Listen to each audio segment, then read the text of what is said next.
everyone. How are you? I'm going to adjust my sound just a little bit. It's a touch loud, and if the music's too loud for you guys, let me know. If you guys missed it last stream, I had to completely change the program that I was using to live stream with, and consequently that meant making sure that all my audio stuff was correct. So if it is too loud for you, please let me know. All right, well, good morning, everyone. Good morning. We're starting a new page today, but first things first, let's go through our question of the day and see who is here. So let's see, today's question of the day is, what is your current favorite read? I didn't just want to put favorite book, because obviously, I know it can change. So what is your current favorite read? Like your favorite book in the last couple of months? Let's see, Kara, good morning. Kim says, Well of Ascension, a very good one. I'm also going through a Brando Sando right now. One I forgot that I hadn't read yet. Called Yumi and the Nightmare Painter. It's pretty good. I haven't finished it yet, so I don't know. I still have like 15 hours left on it. Let's see. Dawn, good morning. Natalie, good morning. Connie, good morning. Let's see. Josephine, good morning. Kenny, hi, Kenny. Let's see. Christine, good morning. Cece, good morning. Make sure I'm not missing anyone. Oh, it's Britt. Did I say? Oh, there is. Hi. Let's see. Thanks, choosing her. Oh, yes. Yeah, I haven't done a page of hers in a while. Hi, Michelle. Hi, Leanne. There you go. Bit loud. Can hear music more. Okay, perfect. Let me adjust, because that is exactly what I need to know. Because it's meant to be just kind of low in the background. So I appreciate that. Thank you. Let's see. Perfumist of Paris. I haven't heard of that one. What I probably should do is after stream, go back through stream and write down like everybody's books. But all right, well, let's jump in. Good morning, everyone. I finished on my own. I posted it last night. I was going to post it this morning, but for some reason, it wouldn't let me schedule it. But I did post it last night. So here is our finished Grazia Salvo page. So when we finished off on last stream was a little bit chaotic. We were like 2.5 hours late because I was wrestling with my programs, but we were able to go live for like an hour and a half because the kiddo was homesick, which he is back at school today. He is finally feeling much better. But anyway, last stream was kind of a mess. So we did a little bit shorter. So things I did post stream was I caught up with the rest of the flowers and the leaves. These smaller flowers ended up being a blend of like violet and Parma violet, some light, just kind of lighter purples with just a little bit of cream on the edge. Let me see if I can zoom it in, because I know there were a few of you that were coloring along, not necessarily to post, but just in general. And then under here for the background, she technically had a collar of a shirt, so I just used dark green and black with more of the black on the bottom, and then kind of faded that up into it. I was kind of concerned that the leaves would disappear, but because they're so much lighter than the shirt, it works. I debated about doing a background, but I was like, nah, she's good how she is. So that is the finished one. If you need a picture reference, I have it posted on the community tab and on my Instagram. Let's see. You haven't read a book in over a year, been doing audiobooks. See, I count that though, Michelle, because I have zero time to sit down and actually read a book. Like I have things I need to get done during and between the school runs and the work runs and everything. I end up driving a lot. Like I'll leave the house at like 7 or something, but I'm not home until like 8:30. So I'm in the car for like an hour and a half in the mornings. And so, yeah, so I count audiobooks. I count them because otherwise I wouldn't get any reading done. Yes. Right, Cam, me too. Well, I did make him an appointment yesterday because I think I've told most of you, he has viral induced asthma. So whenever he gets sick, he has this cough that's pretty gnarly, and it just wasn't sounding quite right on the day that I streamed. And so I was like, well, let's take him to the doctor next day. And then the next day he was like 50% better already, and the cough was like minimal. I'm like, okay, well now I feel silly like taking the doctor's time when he's clearly fine. So anyway, so yeah, he went back to school today, and then they've got a 3-day weekend this weekend. So that boy just got like a bunch of time off from school. Mists of Avalon. Oh, hey, Paul. All right, I'm gonna have to put the lid on this if you're coming over here. Hey, did you hear me talking? I'm serious, guys. He ignores me all day. And then the moment I'm here, let's see if you can we see him? Maybe? Yeah, he's right there. He's hanging out. He's like, what's going on? Anyway, so yeah. Oh, audiobooks. Yeah, they are hands down the best way to go. Hi. I'm leaving this up because I'm pretty sure he's about to make his entrance. maybe. You'll see his tail. Hi, Mrs. Butterfly. Let's see, who else did I miss? I think, oh, Dee, hello. Hey, Paul. You just making the rounds, dude? Let's see. I'm hoping I didn't miss anyone. I know, let's see. Hi, Sue. Okay. If I missed you, I apologize. It's not on purpose. But yeah, he's doing his thing. Like I said, he ignores me all day and sleeps and he could care less. But the moment he hears me talking, and he's like, hello, friends, you're all clearly here for me. All right, well, let's talk a little bit about what we're working on today. Hi, Annette. So we had briefly talked about what books we were going to do, and I was looking at my bookshelf, and I was just like, what haven't I, dude, you can't get up there, honey. You're gonna, no, you're gonna knock stuff down. Okay, we survived, we're good. Anyway, we talked about what we were doing, and we haven't done a Hanna Karlzon in a while. I can't remember, like, I know we've done it, obviously, we've done lots of hers, but I couldn't remember the last time we did it. If I can't remember right, he is, absolutely, butterflies. If I can't remember the last time that we colored in an Illustrator, it's probably been a little bit. So, hi, Anna. So I was looking back at some of my previous ones. Let's see, in this book, let's see, I know that, so this is Seasons. I know that we have colored in here. Pretty sure we have. Oh, am I about to be proven wrong? Maybe I cut the page out. Anyway, and so I had a page that I did in one of the other books that was a portrait, and I really liked how it turned out. It got really great response online. And so what I did differently is that I covered the lines. So here's what I've done. I was working on this last night because I knew that it would be kind of boring. Here, let's make sure we're in focus. It would be kind of boring to sit here and just watch me cover repetitive paint lines. So I have the paint. We're going to do a little bit, but just so I can show you, because there were a couple things to note when I was doing this. I had to put more than one layer. And you also might ask, why don't you just paint directly across the whole thing? You totally could. How many uncolored books do I have? Do you count duplicates? So I don't know if you can see. All right, so I'm going to do this pointy here. So this shelf here has the Marie Troll. I've got some random ones, some of Christine Karen's like Amazon books. We've got Rachel Reinert. I've got like my Anna Green Gables one. So that one's kind of random. The next shelf over holds all my Maggie and Terrios and all of my Hannah and Millie Murata.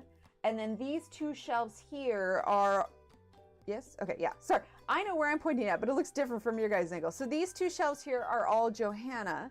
And then, I'm trying to make it so you can see it.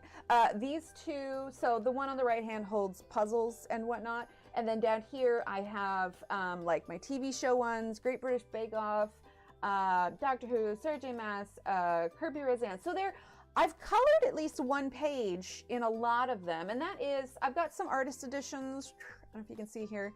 I've got some artist editions here. So, oh, absolutely. Duplicates don't count. Okay, that's good. Because I have multiples. Like for Maggie's, I have 4 Flowerscape in Paradise because the publisher sent me a copy. Maggie sent me a copy. I had ordered my own before, like I'd pre-ordered it before I had gotten the books in the mail, and somehow I ended up with a second one on accident. So I haven't decided what to do, but for now they're aesthetically all lined up over there. So off the top of my head, there are a few I haven't colored in. I have one, what's that magazine that hails from the UK? Why am I blanking? I have one. It's a flowers one that I got at Barnes & Noble, but I haven't colored in that one. I have a fairies one. I have a couple of them. I have the Time Garden, which I got on clearance at a store that was like clearing out its Creative Heaven. Thank you. That's what it was. Wait, is it Creative? Well, now I need to go look because I'm curious. Let's see. So, Coloring Heaven. Coloring Heaven. That's what it is. Coloring Heaven. So I've got one with flowers. So, and then, oh, that's right. It's too tall. That's why I had it on there. Let's see. Time Garden, Fairies in Dreamland. The Snow White one. And I don't think I've colored in both of the reverse coloring books.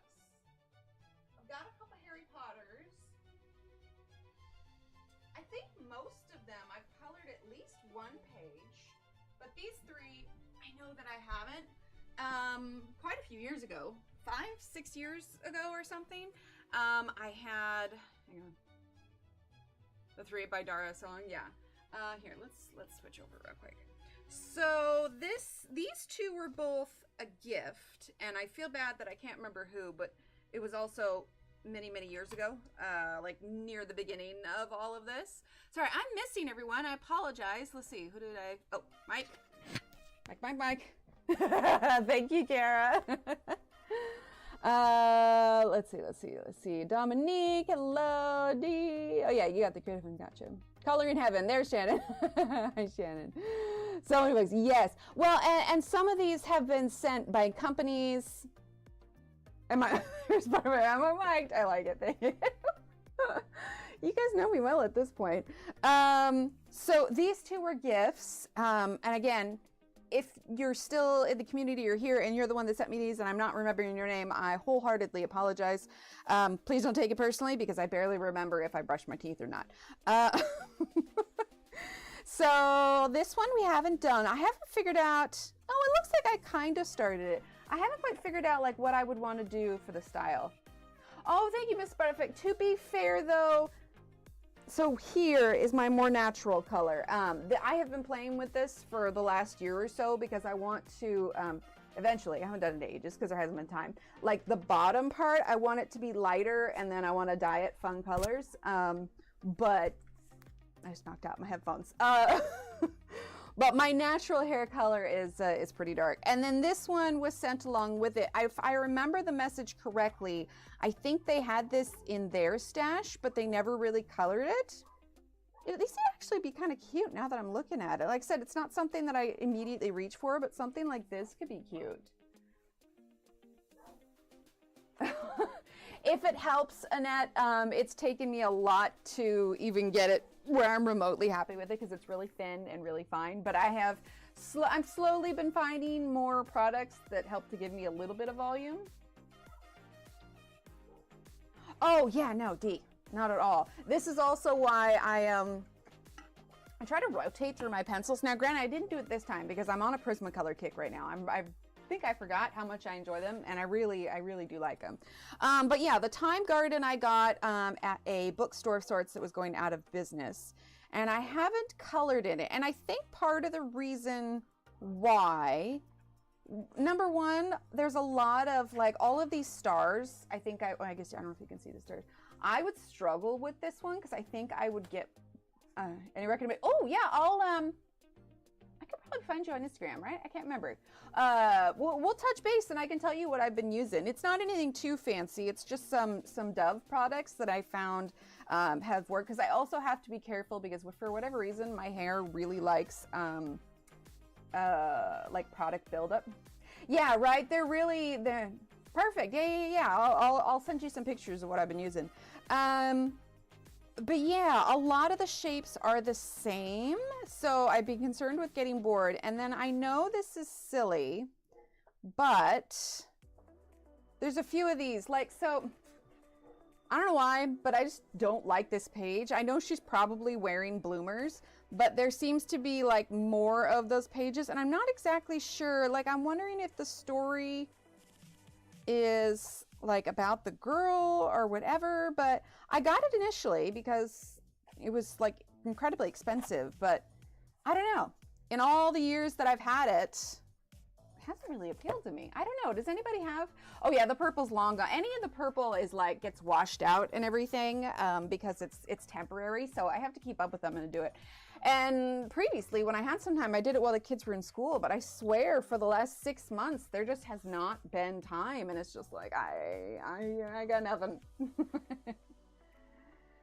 To smooth your hair. Do you have naturally straight hair or like wavy hair, or what do you have?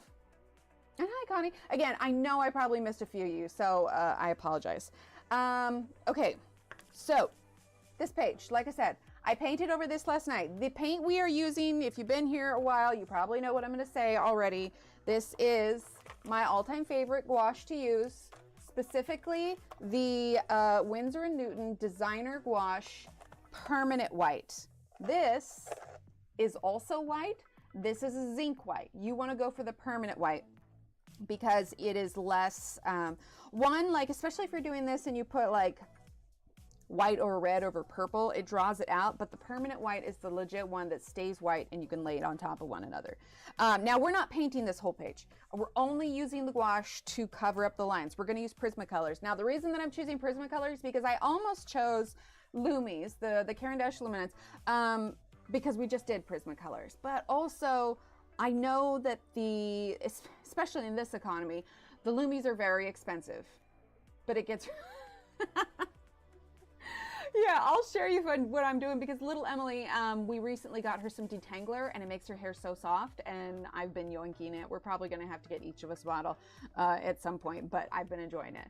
But anyway, so if you're getting gouache and you want to cover up your lines, Winsor & Newton Designer Gouache Permanent White. I have the link for it in the description, but I think I made it too thin. Yes, that's the other thing we're going to talk about. Okay, so let's jump into the painting here. So as you can see, I've colored up, yeah, got to play with its thickness. Yes. So obviously if you were to go into, now granted this little, you guys know I use that diamond painting little heart for the wax, but I'm using it for paint instead because it's nice. So let's see, how close can I get this here so you guys can see what I mean. Ignore the Band-Aid on my finger. I heal slowly and I got a scratch that's bothering me. Anyway, so on the outside here, I sprayed this with some white this morning so that I could re-wet it, but also last night I put some fresh white in here. So the thicker your gouache is, the more gloopy it can get on your page, and you don't want really raised white lines when you're covering up lines. You want it to be as flat as possible. So if you've got lumps of white, your coloring isn't going to, you know, play out evenly. Good morning, Kara. So you definitely want it thinned out some. Now, I don't know if this is, oh, probably get back in focus. I don't know if it's Hannah's books, because I have used this to cover up Johanna book lines, and it doesn't absorb as much. So for Hannah's books, or at least Magical Dawn specifically, I have the not Magical Dawn, sorry. I have the Seasons, but this is the US version. Oddly enough, I actually pulled it up on Amazon and it's not shipping by Prime anymore, which tells me they have limited stock. So I don't know if they're slowing down printing of the older ones or whatever else, but I'm using the US version of Seasons. And as you can see, this has got a little bit more white on it, but this one not so much. This right here, I was working on right before stream started. So I wish I could get even closer, but so basically I have these lines here, and what I have on my paintbrush is pretty thick, but because I don't want to paint over the whole thing, I'm using a teeny tiny brush, and I've thinned this about to probably what happens if you don't dilute the gouache. It just doesn't move smoothly across the page. Actually, I'm going to grab a piece of black paper real quick so I can show you the difference, because it really does, you know, when you're painting a picture, it's not that big of a deal. Feel free to layer up, but when you're doing this, you want it to be as smooth as possible. So let me grab a black piece of paper real quick so I can show you. I've got these little, here we go. All right, this is just black sketch paper by Castle Art, and I'm getting black so that you can see what the paint looks like when you bring it across. We'll do a couple different versions here, because getting a feel for the paint is going to make it a lot easier in the long run. Playing with those chrome markers from Arteza. Okay, so this is just plain sketch paper. This isn't like mixed media or anything. It is just black sketch paper. Okay, let's see. Again, I wish I could. Yeah, I guess we'll just roll with it. I guess it's close enough. You guys can see it, right? All right, pop my headphones back in and my mic. Thank you, Shannon. Okay, all right, we're back. Pull down my headphones. I swear I'm competent. Okay, so here's what I'm gonna do. I'm actually gonna put just a little bit of fresh paint in. Yeah, let's slide over so you can see what we're doing here. And I'll do it up in this corner so that you guys can see it. Okay, so we're gonna put just a little bit of fresh paint in here so I can show you how thick it is naturally without any water. So we're just gonna add just a little bit because I have plenty in here. Okay, so this stuff that's further out is like stuff that I've mixed with water. And then I'll hold this up closer to the camera once we get there. So right now, I've cleaned my brush, right? This is white because it's the same water I was using last night. Generally, it's not a big deal to not change your water right away if you're literally only using one color. If I'm using multiple colors, I like to keep clean water so that other colors don't contaminate my whites. So we've got fresh paint over here, right? We've rinsed the brush, we've dried the brush, there's no excess water on the brush. So now, and I'm gonna stick with the small one, like it would be more prominent if I did a bigger one, but we're using a small one today. So I'm gonna stick with what's relevant to us. So I'm gonna dip it in this. Now, you can tell, hang on, see if my hands cooperate today. Okay, so we've got a fair amount on there. Ignore the one little, little bristle that's having a party all on its own. But we've got a fairly thick amount on there. And again, ignore my hands because they're terrible. So we're gonna take this and we are just going to drag it straight across. Okay, I'm not flipping over to the other side. You can if you want to, but you can see how it starts out really nice and then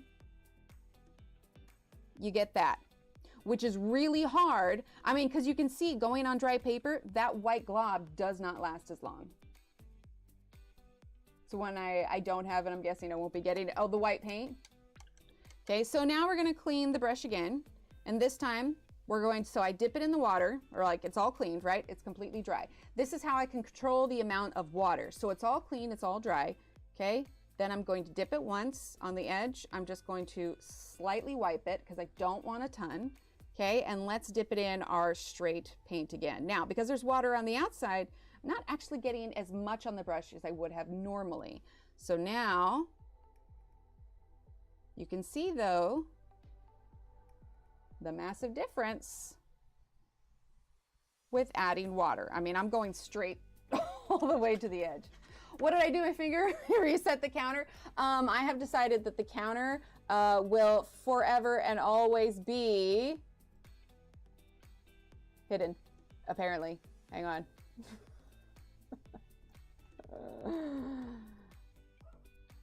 There we go. To be fair though, hang on, there we go. This is because one of the cats got me the other day. Ever since we found out that I have the RA, part of that is autoimmune issues, which means you're kind of immunosuppressed. Long story short, no Hanna Karlzon seasons. I gotcha. Yes, of course, Marilyn. And hi, Mona. Anyway, the cat scratched me, and I have a really hard time healing from stuff. I've actually got a number of scratches that have happened. I was crocheting, and Annie decided that she was going to snatch the yarn and got my hands instead. And anyway, between the cold weather and the dry skin, my healing speed is not fabulous. I'm washing my gloves right now, otherwise I probably would have worn it, but otherwise. Okay, so anyway, but this is a good point that we waited because now you can see, so that looked pretty white when we laid it down originally, right? We're gonna move it over just a skosh so you can see. But now you can see a lot of that black that's coming through, which is exactly, of course, yeah, which is exactly what happened here. You can see it's very white here, but there's a lot more black there. So if you're wanting the lines to go away more, you're gonna do multiple, you're gonna need to do multiples. So now we're gonna clean our brush again. We're gonna dry it. Currently there is no added water on my brush. This middle little well here is where I added water this morning. So I would say, I mean, it's basically like 50% water, but it's mixed in. So the more water you have, the smoother it's going to go, but it's not going to be completely opaque. Yes, I'm just using gouache right now. This is the Winsor & Newton Designer Gouache Permanent White, not the zinc white, the permanent white. And I use that for like highlights and stuff. Honestly, I've stopped using Posca pens and white gel pens because I swear, unless I use them every day, every time I go to pick them up, they're dried out. And I'm like, this is just so nice. Hard I try. You know what, Leanne, I feel you on that one because, you know, on some days I've got some pretty significant tremors and I just have to say no paint today. But so this one here has got quite a bit more water, so we're going to drag this along.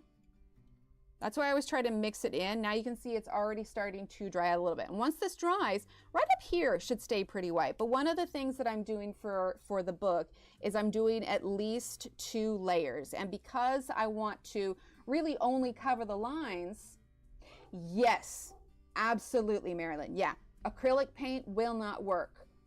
there's not much white watercolor, but if there is, it's not going to be thicker. So the difference is, actually, let me grab you the painting because it's the best way that I can explain it. So last summer, and I'll put the mic back on in just a second. Last summer, I was participating in some gallery shows and a painting competition and everything. And it was funny, Lindsay, Frugal Crafter, she had made a video about this, and that's when I really started researching it because I couldn't figure out what was wrong. Now you can see it's dried already, but this is thicker. So this is without any water. This is with just a wet paintbrush and not mixing the water into the gouache. This is with mixing the water into the gouache, thinning it out a little bit. But I don't know if you can see it as much here. I don't want to take it out of the frame because I've bent those things like enough and I don't want to mess it up. But I'm trying to see if you can see it. It's kind of hard to see, but basically the issue was I did this painting and on the background, you can see that it's not a flat white, right? So it's got some color, some texture to it. And that's because I had done kind of a bluish, purplish base background. And then I layered it with a bunch of white dots on top. But the issue that I had is all the corners were coming out very pink. It was soaking through that white and it was becoming pink. And I was just like, well, dang, man. And I didn't really ever pay attention to the two different whites. I just assumed one was fancy and the other one wasn't. Hi, Angela. Until Lindsay Frugal Crafter made a post. Now, this was a few months back, and if you were to scroll back on her Instagram or something or YouTube, you'd probably see it. But the thing that she had realized is she had done a painting on her channel or live. I can't remember. But the point is, it was a red truck. Now, some colors will bleed more than others, so a lot of your reds, obviously red is in purple, so red and pinks tend to be the culprits of when it bleeds through the white. But she had done this very fine sandy paper when she preps her pages. Oh, I didn't even think about that. I'll have to test that one out. That sounds like a cool idea. I mean, because it works when you do clay. You always add texture so that the slip and the other piece of clay will stick together. Anyway, so she did a red truck and then she put white highlights on the truck and it was beautiful and she loved it and she put it away. She was cleaning up or moving things around and she came back to it a few months later only to find that her highlights hadn't stayed. They had turned essentially pink because it was white on top of red. And she was like, what is going on? Why isn't this working? And she said what she used. And it was the Winsor & Newton Designer Gouache Zinc White. Now, I don't know much about zinc. I know the difference between the titles. Like, I couldn't explain to you the science behind it, but I know what they do.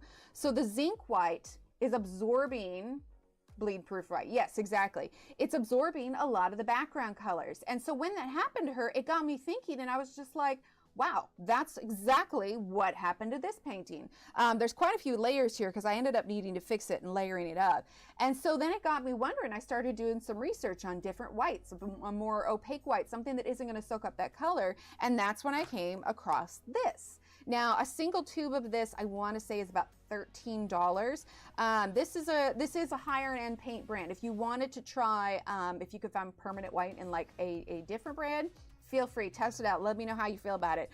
This is the one that I use though. And so basically I ordered it and I was like, well, let me try it out. And I was like, oh my gosh, because I layered it on top of this. And as you can see, there's not a ton of pink. If you were here like IRL, you could see there's a little bit in the corners, but it's not really there. And it was because I used this. So I will be hard pressed to find something that I like better. And actually this works out well because while we've been talking, this has dried more. So you can see that the water mixed with the gouache is that way. Now, one of the ways to overcome this, because obviously, like I said, we've got, you know, clearly this is not as white as this. And that's because I did at least 2 layers of the white on there. So I'm gonna clean my brush, dab, and we're going to grab some of this kind of mixed 50-50 over here. Okay, now, and actually I'm just gonna do like lines so you can see across, okay? So that you can see how well this layers over. Now, it's obviously, it's not gonna be perfect, but it is, that basically the permanent white is a lot less likely to absorb those background colors. But when it comes to covering lines, I like it because it's matte, it's perfect, you can put the pencils over it. That being said, Well, yeah, I suppose it depends on how dedicated you are to getting the look that you want. And I really wanted to try this one without the black lines. I enjoy the way that portraits look when you can get that real strong kind of skin tone without having the black lines being overwhelming. And again, there's nothing wrong with black lines if you want to do black lines. But for me, the effect that I wanted to get is without the black lines. So now you can see, let's go ahead and get this in focus here. Okay, so now you can see where we've added it. This is touch damp still, but gouache also dries really fast. So you can see how that's darkened it up, and that's just the 2 layers. Let's see. Hi, Blue. Oh, she uses matte white acrylic. Oh, see, I haven't found any matte acrylic, although I had a friend when I was doing the competition, she used acrylic gouache, so that's probably it. Okay, there we go. Not loving the black lines. See, and that's the way it's like, for instance, the Great British Bake Off coloring book has really thick black lines, and I absolutely do not like that. I think I'm going to have to use like paint in that book at some point. So, like I said, these were lines that I did before stream. Make sure we're fully in focus. So they are dry already. So now I'm going to go over with it one more time. Like I said, I didn't want to spend the whole stream covering up lines for you guys, which is why I did some of this off stream, but I figure this will give us a little example so that when you are ready to, if you want to use this technique, you can just kind of chill and relax, watch your favorite show while you just methodically cover white lines. And again, you could completely paint your entire page with this. Number one for me, $13 for a 1.25 ounce fluid ounce, US fluid ounce tube is a lot of money for me to spend, so I don't necessarily want to use more paint to go over the entire thing. That, and I do like to leave some of the natural paper texture underneath. Yeah, so long as it's opaque white. Yeah, the matte is the most important thing, hands down. All right, so we're gonna move our white to the side now that we've kind of done the, if you want to cover your lines, this is what I do and what works for me. Then test out and find out what works for you. So we're gonna move that over. And then we are gonna jump in, like I said, we're using Prismacolors again. I'm just on a Prismacolor kick. We'll use something else in a little while, but I was like, I forgot how much I like these. So I was thinking about what color I want to do her skin tone. I briefly thought about doing an obscure color, but I think I just want to do like kind of a mid-range skin tone. Not something super dark, but also not something super light. Oh, absolutely. And that being said, like, paper does make the difference. So if it acts one way in a book or in a printout, it doesn't necessarily mean it's going to act the same way in another book or different paper at all. Welcome back, Kim.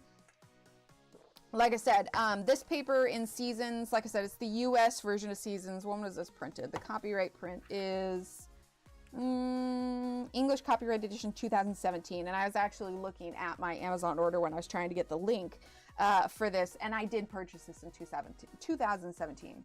The titanium white acrylic paint that I use, which is matte, is Liquitex Basics acrylic. Yes, I've heard a lot of good things. I've used the regular acrylic of the Liquitex, and actually, yeah, $6 is a really good deal, because I want to say it's like $6.99 at Hobby Lobby. Actually, I take that back. They don't carry it at Hobby Lobby anymore, but when they did, that's what it was. I don't think they do. It's been a while since I bought paint. Circle of Life covered extremely well, very matte, and pencils went over. Ooh, nice. Yeah, because I do wonder, because with gouache, excuse me, there's a little bit, like if you press too hard, it can flake up a little bit, especially if there's pencil underneath it. So now I'm kind of tempted to try acrylic and see if it adheres to the page just a little bit better. I was want to color this face. Yeah, I wasn't sure what I wanted to do with it. And I was just like, well, let's just start easy. So for our skin tone, like I said, I want to do something a little bit darker. So we're actually going to grab 1082 chocolate, sienna brown 945. Let's see, what else? Sienna brown 945. Definitely a little bit of nectar, which is number 1092. Is it Welcome Back? Wait, what? Oh, gesso. No, I haven't tried gesso before.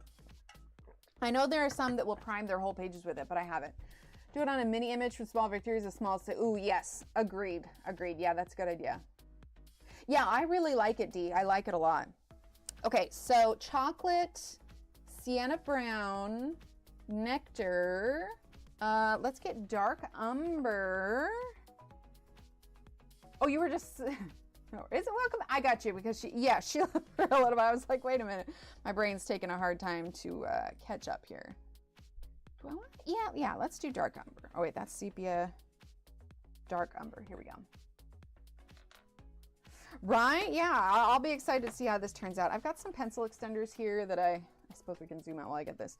I put the pencil extenders in here when I was putting these away. And I should probably take them out so I can utilize them for other colors. There we go, pop that back in there. And got this one here.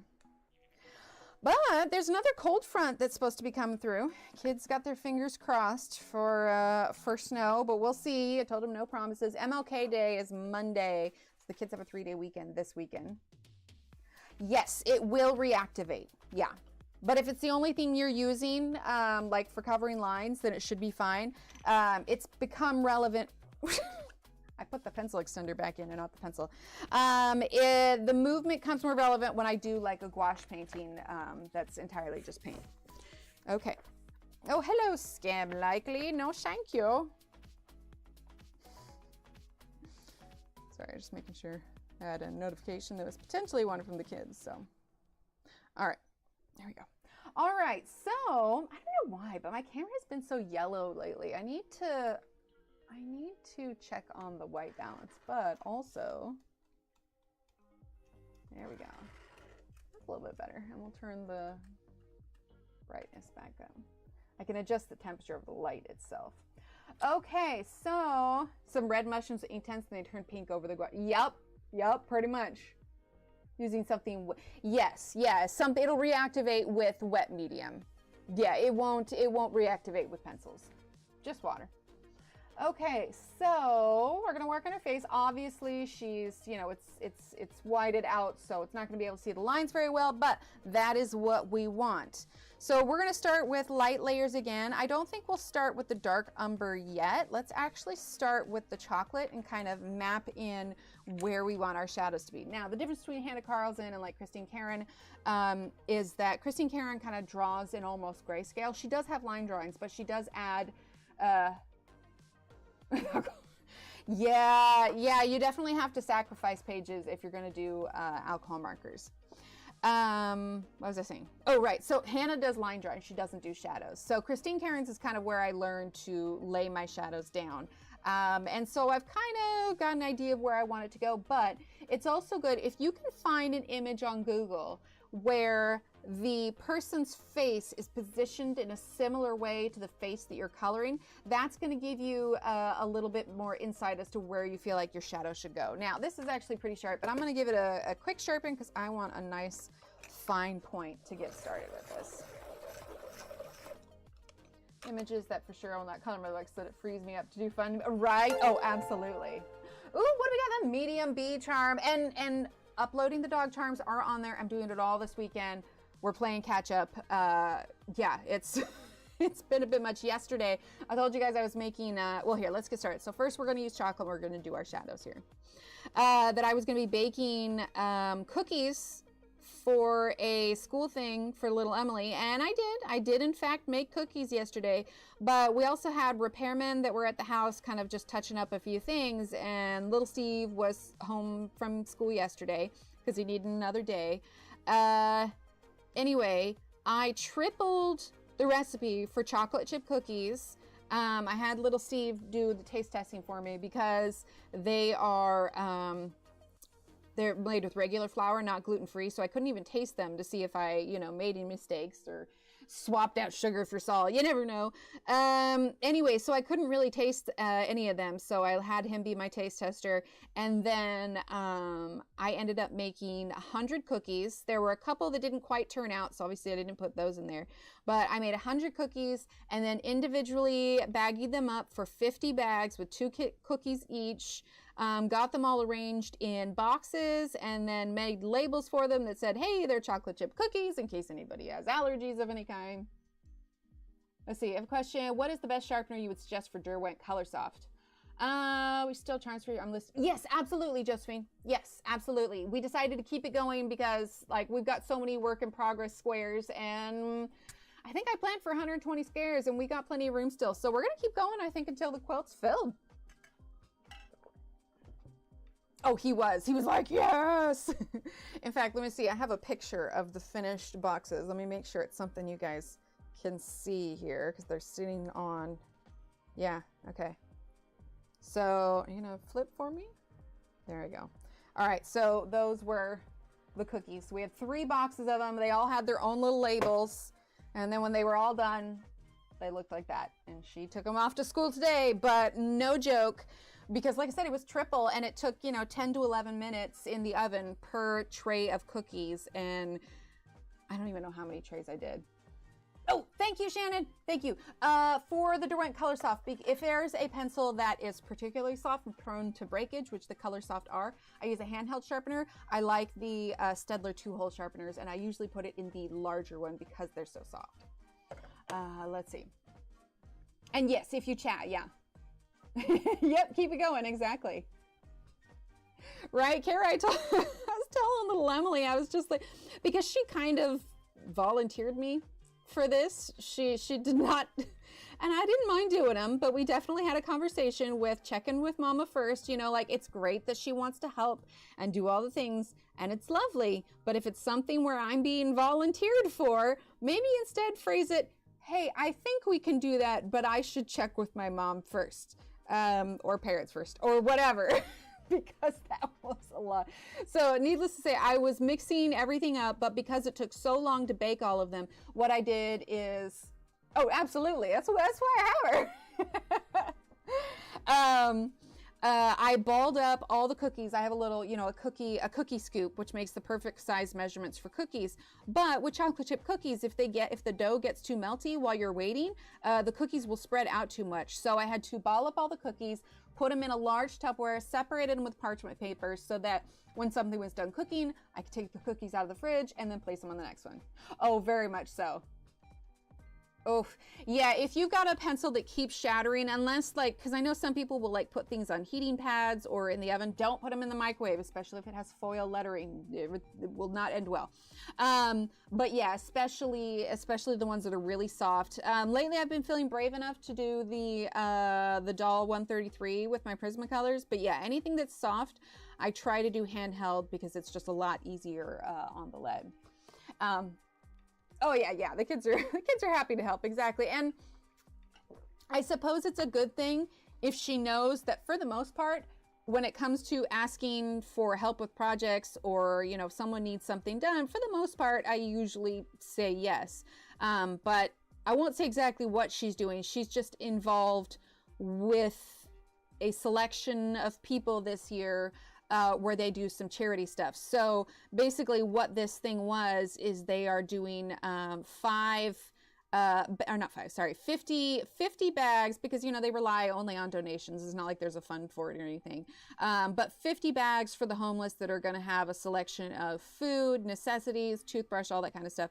So we were in charge of, she originally volunteered us for all of the gloves, and when she initially said gloves, I thought, for whatever reason, I was thinking gloves for the people that were putting the bags together. So I was thinking like vinyl gloves, and I'm like, oh yeah, sure, we can do it. Then I realized she meant like knit gloves, and I was just like, even at only like $1 a piece, that's like at least $50, but like, even the dollar store didn't have them. But anyway, the point is, there are more people in that group, and it is not solely up to us to provide absolutely everything. So we just had a discussion about things that are practical, you know, within the fact that groceries are much more expensive now. So anyway, she was able to split the gloves with some of the others in her group. And so we did a third of the gloves. I did all the cookies. We did, we brought in bags for it, and then 3 bags of individually packaged chips. So it's not like we were doing all the things. Other people were doing stuff, but I was just like, you know, just check with me next time. Let's see. My son did that to me, volunteered me to make reindeer food for the bake sale, but neglected to tell me. Oh, Dee. Oh my gosh. Yeah, she's at least given me notice because she also wanted me to make, because I did cookies for a Christmas thing they were involved in. And it is flattering that they like my cookies and the stuff that I make, but also I'm not a machine. On the wood stove, save them that way. Ooh, there you go. I like that, Kara. But anyway, so yeah, that was my day yesterday. So I was tending to little Steve because he was home, and then we had repair guys coming. One of the things they had to repair was something under the sink, which I was in the kitchen also trying to get everything mixed up. And then Steve had gotten me the ingredients for what I needed for it. But for whatever reason, we just didn't notice it after he had got the groceries. I think some moisture had gotten in the sugar bag. And if it was just us, like it'd be something different, but like because I'm making these cookies for other people, like I don't know what the moisture was, and nor did I know how long the sugar had been sitting in the moisture, because when I pulled it down out of the cupboard, because we got a new bag since I was making so many, the sugar was a solid brick. It wasn't like, you know, sugar sometimes gets a little crust on top, or it's got the little, you know, clumps, whatever. It wasn't that. It was a full solid brick. Like I couldn't even break it apart with my hands. And I was like, I don't know how much moisture got in here, but I don't need anyone getting food poisoning over moisture because we have mystery sugar. Well, see, and those were great. Those were great for brown sugar. But the thing of it is, this was a brand new thing of sugar that I hadn't opened before. It had been maybe at our house for a day or two before I got to it. Our regular sugar in our containers was just fine, but this was a brand new thing, which tells me I don't know where this sugar was. For all I know, water leaked into the delivery truck and it got, you know. So I was just like, I'm making these for, and I'm just going to kind of go over the freckles for now. I'm making these for people, and the last thing they need is a cookie that's going to potentially make them ill. But I was panicking because the repair guys were coming between 9 and 11, and it's fabulous because I'm actually going to go over the eyelashes too. They're usually on time really well, and so I was like, I don't have time to go, right? She does, exactly. Yes, exactly. And you know, that's the thing, is if I think about, you know, these people, they need these bags, and you know, we have the financial flexibility to contribute, whether it's a lot or a little, you know what I mean? So I was just like, I have no problem doing it, but next time just let me know so I can kind of figure out what the plan is. But anyway, so the repair guys were going to be here soon. It would have been at least a half an hour on the short end if I was going to go get more sugar. And I was like panicking. I don't use Instacart all. Yes, that's exactly it, Christine. It'd be one thing if it was fine in my cupboard and it had just like crystallized a little bit due to humidity or something. But I was like, I have no idea what this moisture was. So anyway, I've only used Instacart like once or twice, and I had called Steve because I was like panicking and I couldn't think of a solution because I absolutely could not go out, and I knew it was going to take me all day, so I couldn't even wait until after I'm going to turn this down a little bit, the repair guys had left, like, and there just was not time. And so I suddenly, after I got off the phone with Steve, I'm like, oh my God, I have Instacart. So I definitely paid the priority delivery fee. In the long run, it probably would have been cheaper if I just bought cookies, but little Emily really wanted me to bake them. So I did, and Instacarted myself some sugar and some more butter, and Instacart saved the day. The lady definitely got 5 stars. The funny thing is I've only used Instacart 3 times, and it was the same woman who delivered what I got last time. And I was just like, because I don't use Instacart enough to know exactly how it works. Like, do they specifically choose people that are based in your general area or what?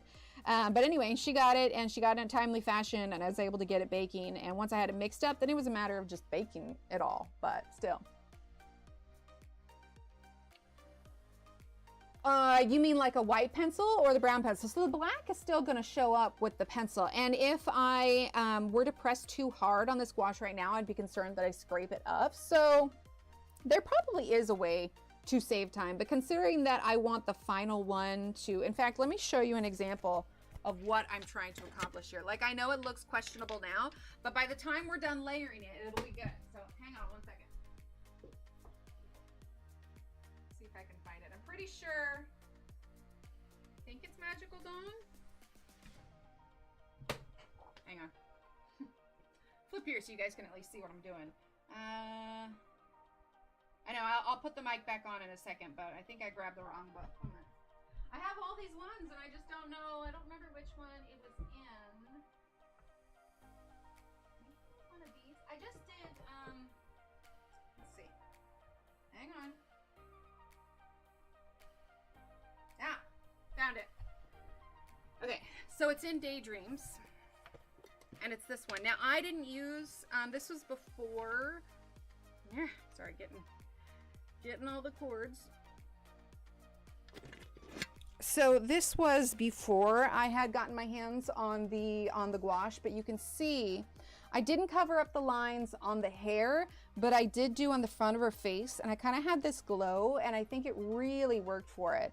I didn't cover up the lines on the outside of the wings, but I did on the inside, and then I didn't, so I only did like a little bit of line coloring, but it was paint. So our lines are going to be a little bit better covered than this one, but that is essentially the look that we're going for, because I didn't even really use it on her ear, and I think partially because it was an afterthought, honestly. So it also didn't adhere as well because there was some pencil underneath of it, which is why you want to do it first, because it just, like I said, it just doesn't adhere as well. But that's the idea that we're going to go for. Swap that back over. So yeah, that was in Daydreams. So it looks rough now. Like here, I can hold it up even closer because it does in fact look rough, but this is definitely a trust the process kind of situation, because when we get enough layers, you're not going to feel that gouache under there quite as much. Okay, there we go. All right, so let's see, where else? Let's do a little bit here. So I am using a very light hand at the moment, because I'm just kind of mapping in my colors, and then we'll start to add more. Bye, Dawn. Thanks for being here. And I know we just kind of did a portrait, and I know portraits aren't everybody's jam, but I looked at a few pages. I thought about doing that one image in, oh, what was it? It's the one with the frog on the toadstools with the rain. I thought about doing that one, but I don't know. I'm feeling the portraits. Okay, so I know that I want kind of that same glow on the outside for her. So let's actually grab, what do I want? 'Cause she's gonna have darker skin. Like I'm thinking almost like, not Native American, but kind of the warmer color of Indian skin tone, which I think is just absolutely beautiful. And I think that's the thing I love about these. It's like, you don't know what race they are. Heck, I could give her purple skin and it would still look cool. Yeah, I did that without realizing it. Literally after I did that, I was like, oh, I probably shouldn't have. I do it without thinking. My hands are a mess, okay? I got scratches everywhere. Can't hold them the friggin' still. They're just, Yay, getting old. I know, right? Yeah, it's just, seriously, 1, 2, 3, 4. We've got the corn, like in the weather, like the corners of my fingers, like they split, and it takes, I actually, no joke, I was fighting this one that was right here. You can't really see it now because it's almost healed, for like weeks until I finally got butterfly bandages to like keep it together so it could finally freaking heal. But yeah, my hands are a mess, guys. Honestly, it's amazing I don't just come wrapped in gauze every day. Hi, B, how are you? Oh my gosh, right? I know, I haven't even like been doing my nails regularly because I'm just like over it. I actually briefly considered, do I have them over here? I had got some not some press-on nails where they have the adhesive. Okay, I don't know where I put them. But they have like the glue and they're really pretty, and I thought about it, but I was just like, they look so scraggly when my fingers are as big of a mess as they are. So I'm not gonna lie, that's probably part of the reason why I have not been filming any reels, because I just like look up close at my hands and I'm like, I don't want that judgment, so I just don't. All right, we're gonna do 9:45. It's just like, I feel like though I should put before TikTok goes on Sunday, because I know for those that have it downloaded, it's not like it's getting removed off your phone. It just means that they're going to remove it from the Play Store, whether it's Apple or or the Google Play Store, and it just won't get updates, which means eventually it will become obsolete. But I have been debating about making one more reel before Sunday that I can, I'll post to Instagram also, but essentially it'll be to, if anyone from another country that can still view TikTok stumbles across my profile, I'll let them know, be like, hey, so TikTok is gone, but I'm not. You can find me on these places. Yeah, right? I've tried it, Michelle. I've tried it. Right now, the best thing that works is, in fact, this is almost empty, but I do the Gold Bond Healing Cream. Jacqueline, thank you for subscribing. Welcome to our coloring family. And it does work, but I have eczema also on top of my low healing speed, and the winter is just brutal. Funny thing is it was an issue when we lived in Oregon because, Oregon is not all that humid, winters especially, and my skin is just brutal. But as much as I dislike the heat, the humidity is so much more wonderful to my skin, and it's absolutely lovely. And then winter hits, and then I'm reminded why I don't want to live in the north again for wherever we, end up going next. And it's because that cool weather, and the kids, they've got my skin, so it happens. Unless it sells, they announced that this morning. Oh, 20 billion is on the table. I don't blame him though, because I don't know, I guess it makes you wonder though, how much are they going to lose? How much are they going to lose in revenue when you cut out such a big source like the United States? Question is though, is even if it sells, there's going to be, I don't know. Will it just turn into the Instagram terms and conditions? I don't even know. But it's funny because even though everybody was going over to Red Note, and again, we're just using 945. They're going to Lemon 8. Okay. Right. And that makes you wonder, is it only a matter of time before Lemon 8 gets banned as well? But so many people flooded over to Red Note, and in our very awkward American selves, kind of ruined the fun for everyone. And now the people that own Red Note, they're going to be changing the servers, where essentially if you are on a server that is based in China, you will be on a different server than people who are based internationally. So it won't be the melding of the two cultures. So it's just wow, guys, way to ruin the fun and be our cringy American selves. Really? You couldn't have just play nice? Look, I'm sorry. If my toddler can even learn to, not pull hair and stand in a line, surely we can too, right? They are, yeah. Yeah, exactly. So I don't know what's going to happen. It kind of sucks. I was starting to get kind of close to that 10,000 for the creator fund, but I've got Instagram and I've got YouTube, and these have been my primary for years anyway. So who's to say what'll happen? Oh, really? Oh, that's so funny. That's hilarious. Well, it's really strict over there. And the issue is when people signed up, they didn't bother reading or translating the terms and conditions, because all of that is listed. All of the rules about what you can and cannot talk about is listed in there. Now, I don't have it, so I'm just going based off of what other people have said, but still, I find it funny. Delete everything but YouTube and Instagram. Yeah, and I don't really, I have Facebook, but I'm going to be honest, and I have a Facebook group. I pop in there about once a week, and I do a quick scroll through, and, I try to post and respond to questions that maybe weren't already answered. And just in general, make sure that everything's going on okay over there. But I just do not spend a lot of time on Facebook. The Emily Illustrator that I have on Facebook, I think things from Instagram get cross-posted to it, but yeah, I'm just not on it a lot. Like I said, I was kind of cross-posting to TikTok, but yeah, I don't even think I have an X or, what was Twitter in my screen name, but I don't know, I have no desire to be over there. Well, let's see, that's the thing. Yeah, it is. is it took me a while to warm up to TikTok, but one thing that people keep saying, and I really agree, is that there was a lot of news that you would get on TikTok that you wouldn't find on Instagram because of certain restrictions. So it's like there's a lot of stuff that that I've learned about just being over there. I don't spend an exorbitant amount of time over there, but it is very interesting. There you go, more reading time. You know, Shannon is a friggin' speed demon with books. Shannon, I don't know how you read those so fast. Like, I'd probably still be on Mistborn if I was reading. Granted, I don't have time to sit down and read, but still, she's like, oh yeah, I finished this. I'm like, wait, already? But it's cool because then I don't have to hold back on things I want to say about certain characters. Yeah, that's the other thing. That's the other thing. And they may say like, oh, they shouldn't have put all their eggs in one basket, which for some that is the case where they only had a TikTok, but a lot of them, why did I have paint there? That's not covering anything. Oh well, eventually, even if it's a little textured, we're going to smooth it all out.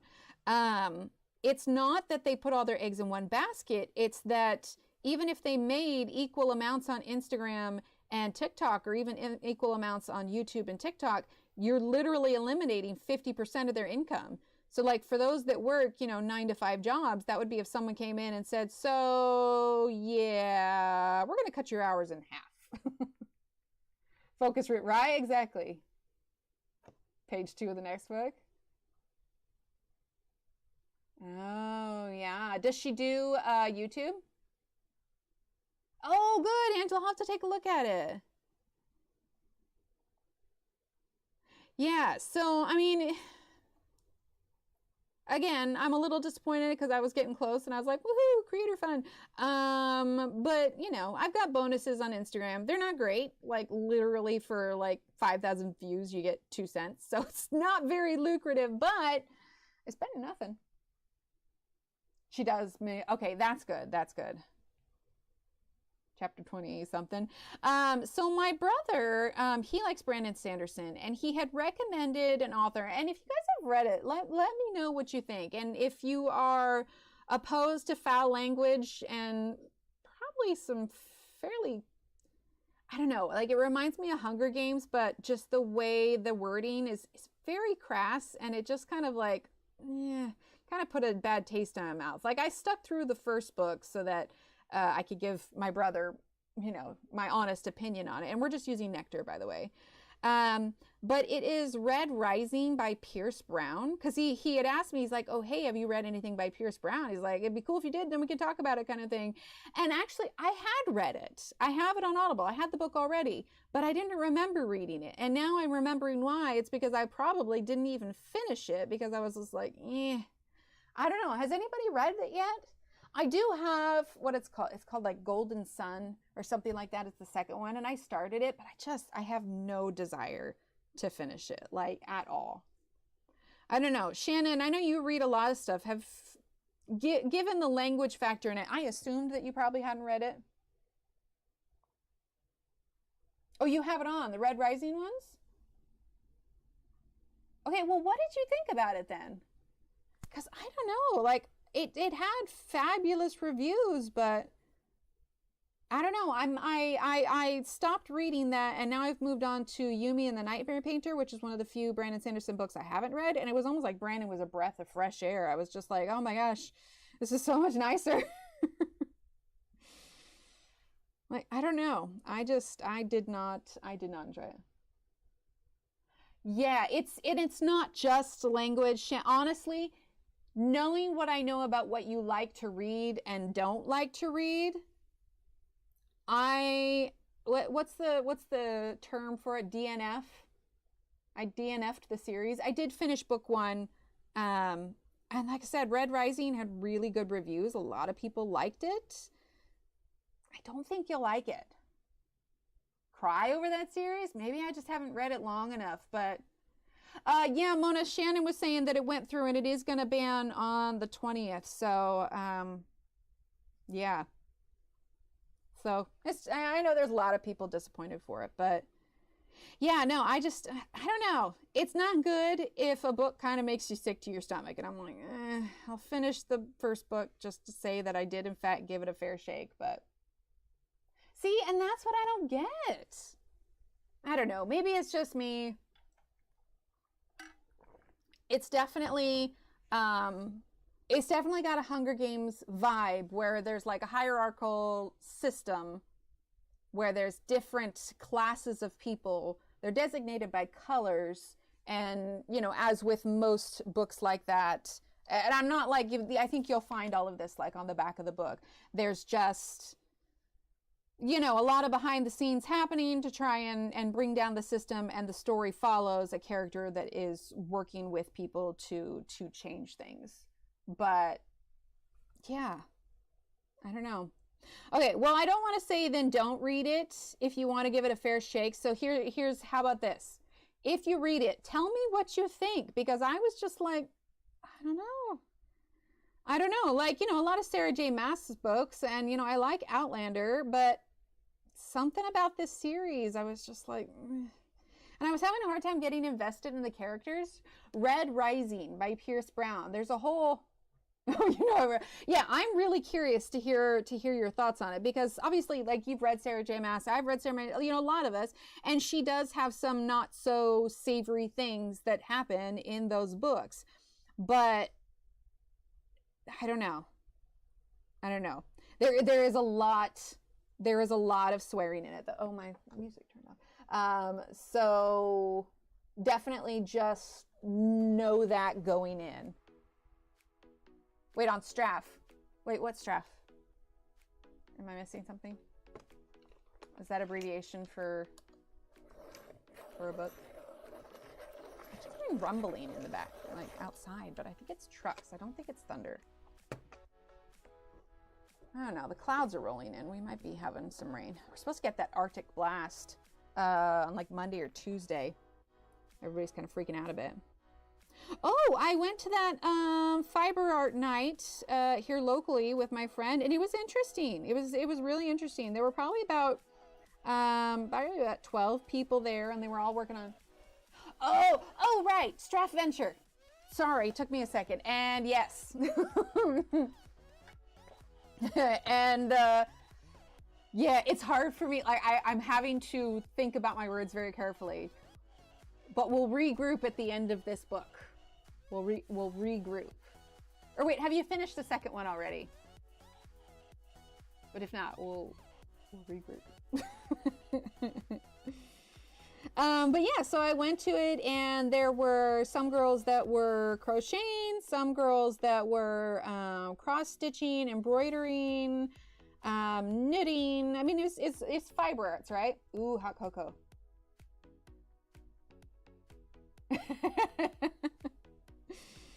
But yeah, it was nice. I think we're gonna try it again. It was just, you know, an evening thing in a couple of hours, but you guys would be really proud of me, because obviously when I talk here, it's literally part of the job to talk, right? Like, I've usually got topics of conversation that I think of like ahead of time, so that, you know, I can remember things that I want to tell you guys about. But the problem is, and I think I mentioned this to you before, because when I went to that painting night, this was an issue. But obviously I am extroverted. I have no problem talking whatsoever, but I have found, as people have been more honest with me as I've gotten older, I haven't, but only because those Wooble sets are so flippin' expensive. They're so expensive. So currently I'm crocheting, I don't know if you guys can see it. I have the, okay, so I've got the back of my chair here, and I usually have a sweater on it, but I'm crocheting a cover for the back of my chair. Not that I need it for comfort, but it'll be pretty. Steve got me some yarn for Christmas, and so I've got like one side of it already, and then I need to bring it down. The only thing is I got the border off a little bit, so it looks like it's part camel because it's got humps. But I have a plan to fix that at the end. Anyway, it's just gonna go over here, and it's nice because it counts as like a, here, let's bring it back up. It almost looks like a blanket, but it's not. Oh, and what did Angela say? Oh, sounds good. Have a good walk. Have a good walk. Hang on one second, guys.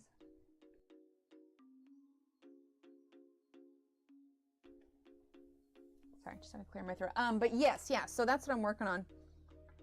And as long as I don't make the rows too wide, it's actually pretty mindless crocheting, so it makes it so that I can chat. at the same time. But yeah, we just, we chatted a little bit, but like I said, I don't know. Can anybody else relate who is, I say that I'm extroverted, right? And it's because I have no problem talking to strangers. That being said, as I've gotten older and spent more time at home, you know, since COVID, I have become a bit of an introverted extrovert. I don't necessarily want to be out for long periods of time, but I do feel energized by talking to other people. In some situations, I know people with anxiety, it is not uncommon for you to come away from a conversation with people and reevaluate the whole thing or think, dear God in heaven, why did I say that thing? Why didn't I focus more on listening to them and asking them questions about themselves? Like, it's just, I literally have to, for Christmas and loved it. Super detailed instructions for someone. See, that's great. Yeah, and I got little small ones for little Emily because she enjoys it as well.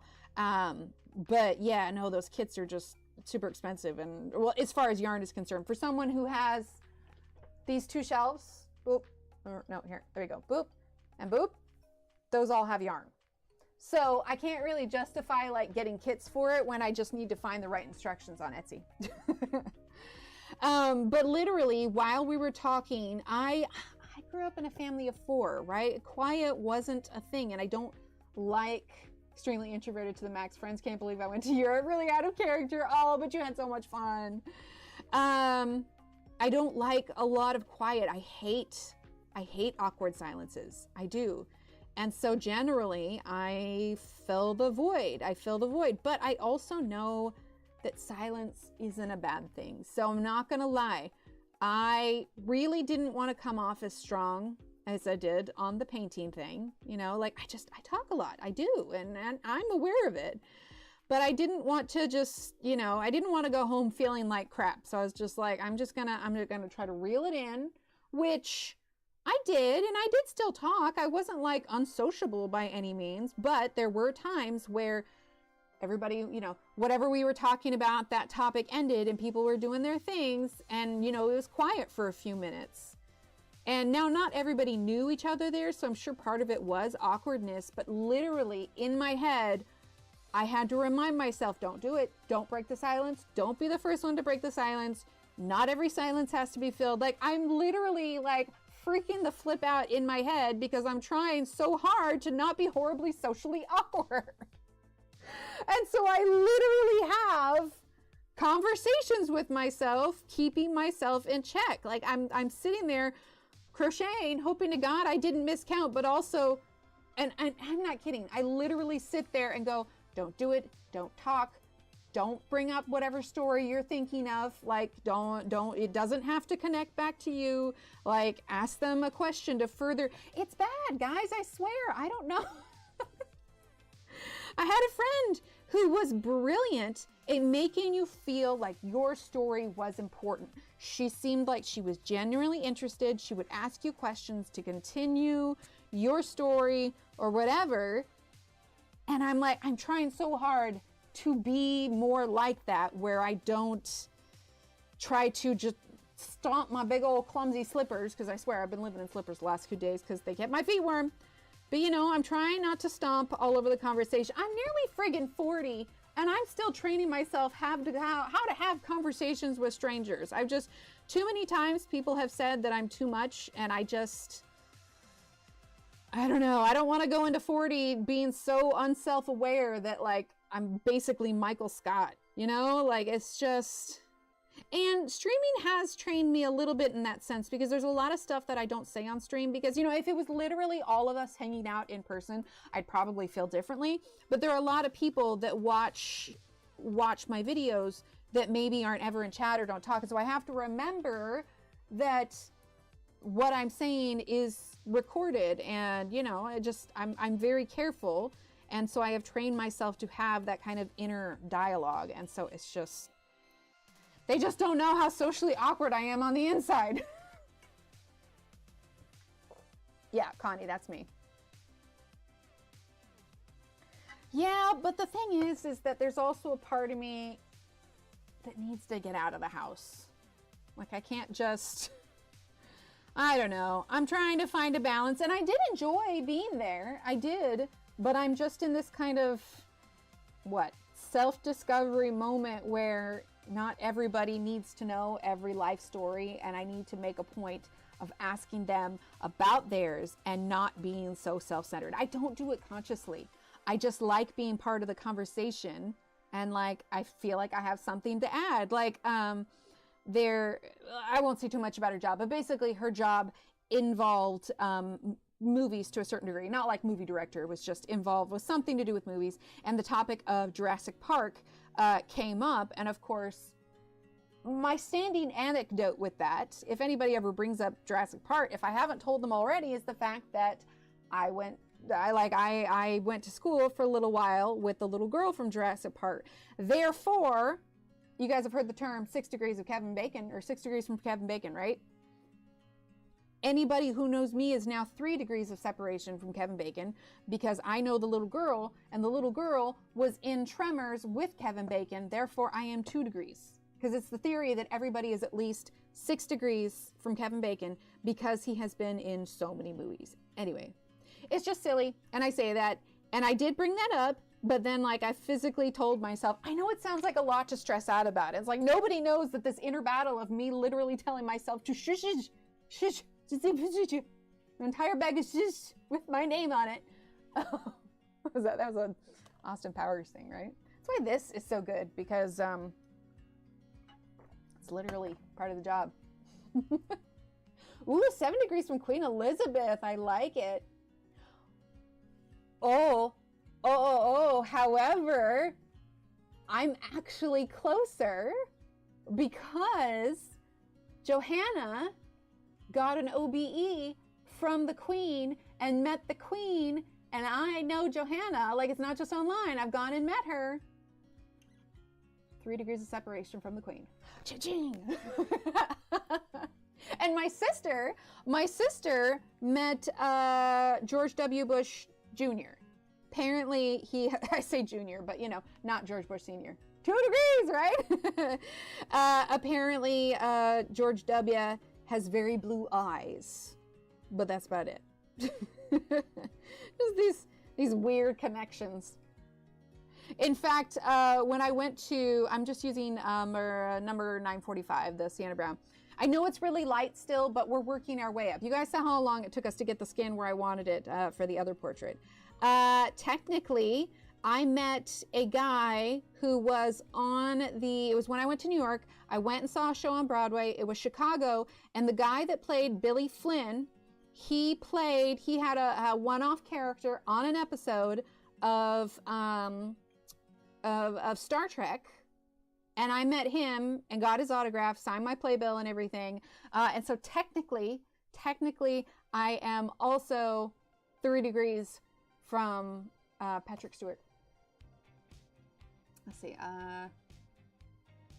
Right? Oh. Yeah. Yeah. Wait, you're 14th? Sue, are you royalty? Like back in the day when nobody, you know, when if you were married to like, you know, King Henry, you were lucky if you just didn't get decapitated. But if this was like hundreds of years ago, could you have a chance of taking the throne? Or would you have had a better chance of being assassinated by your cousins so you wouldn't take the throne? I love royal drama. I can see how his head moves when he's left. Oh, now I'm gonna have to look that up. Right, he really was. Ooh, Cain, 2 of Raising Cane's, love it. Those are really the only, so, I mean, in our community, Johanna is famous, right? So I count her as being famous. Obviously, the little girl from Jurassic Park. The dude was in a one-off episode of Star Trek. But aside from that, okay, there was this, I wasn't allowed to listen to secular music when I was younger, so it all had to be Christian music. But there was an artist that I loved her music, and I got to go to some of her concerts. Does anybody know of the singer called Rebecca St. James? I really should pull up her albums because I have not listened to them since I was probably a teenager. Once I grew up and was able to choose my own music that I wanted to listen to, I realized that I really like classic rock.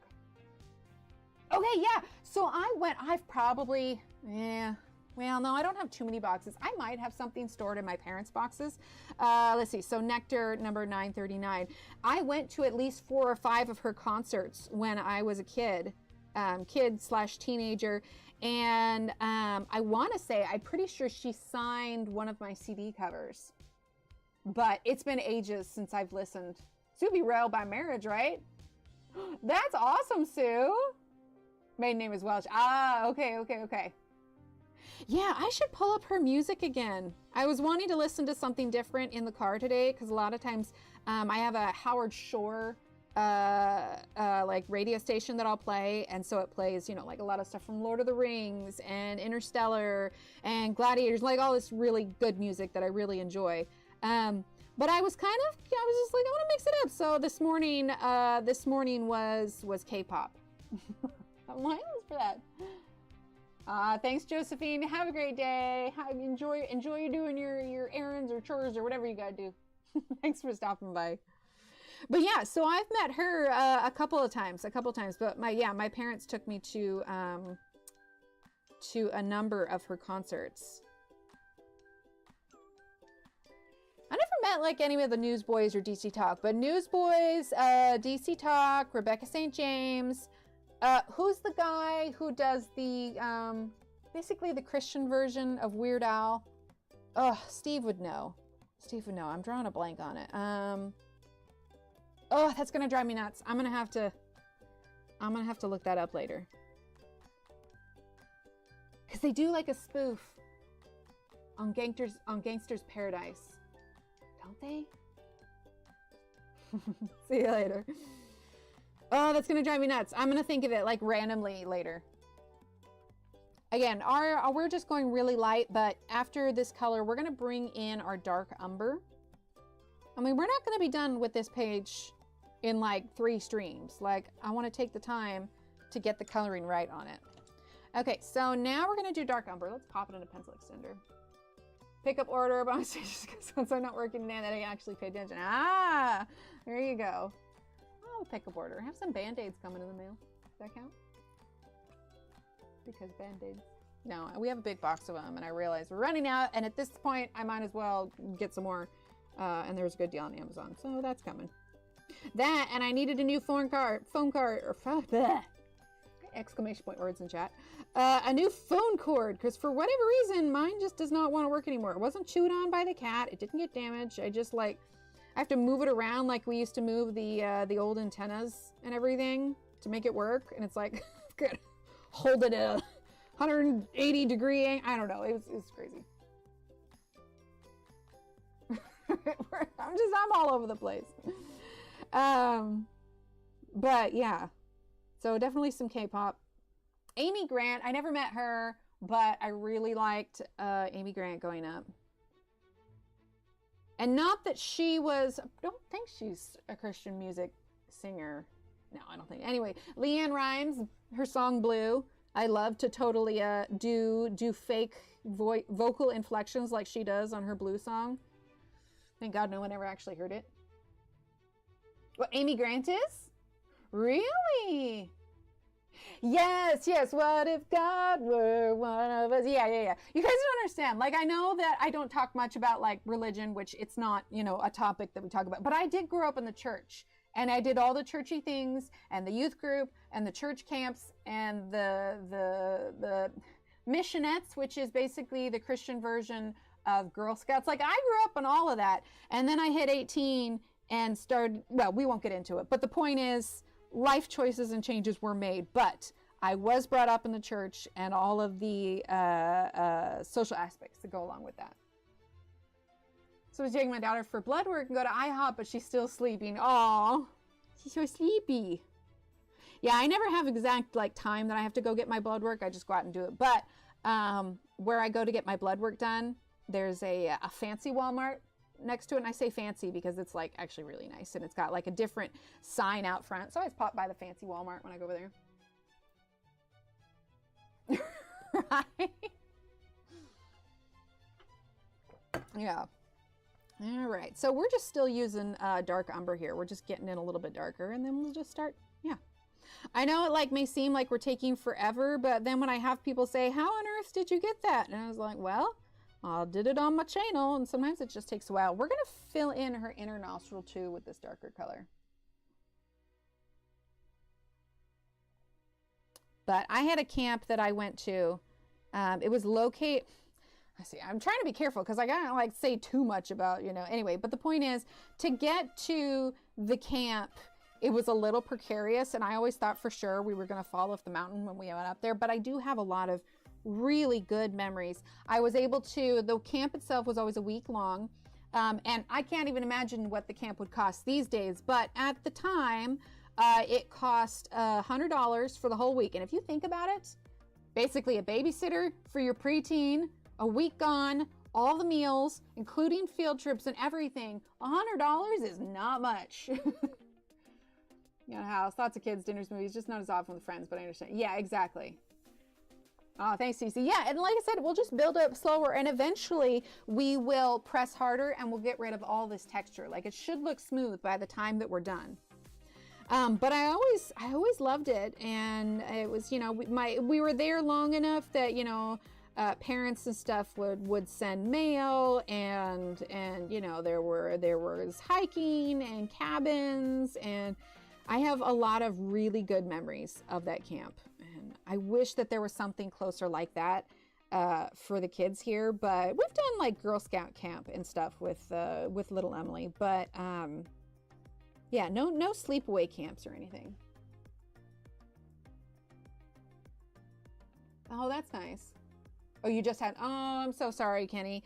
Sometimes you've got those people. There was where I used to go get the blood work done, where we lived previously. I had gone in there and there was a girl that was training and she did my blood work. Now, I've had enough blood work done now that although it hurts, yes, it doesn't feel good to have that done, but I've, you know, toughened up a fair amount. And it used to be that whenever somebody like initially, you know, it went in, like I'd squeak like I was a rabid chickmunk, like no joke.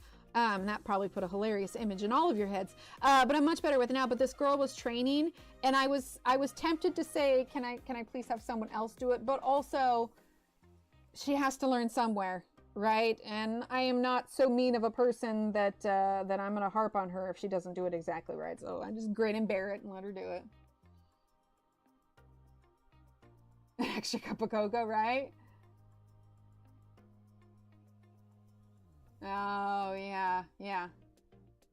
Oh, that's nice. That's real nice.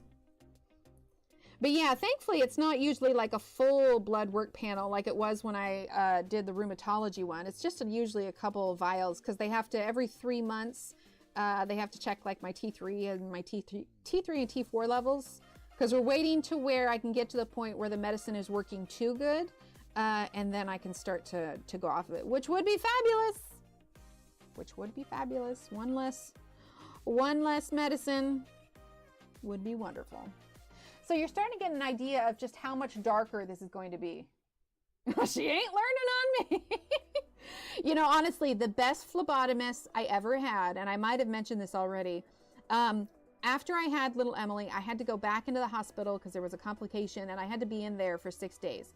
But leading up to that, I had a lot of things going on, and they were trying to figure out what was gone. And given that I had just given birth, so of course I had IV and all of that. Basically, I had gone back in for this complication after she was born, and they had to draw blood. But at this point, I had already had too many times draw blood where, you know, like in my arms or all of the standard places, you know, up, above, everything. And they were running out of places. And so they did one in my hand, in my right hand.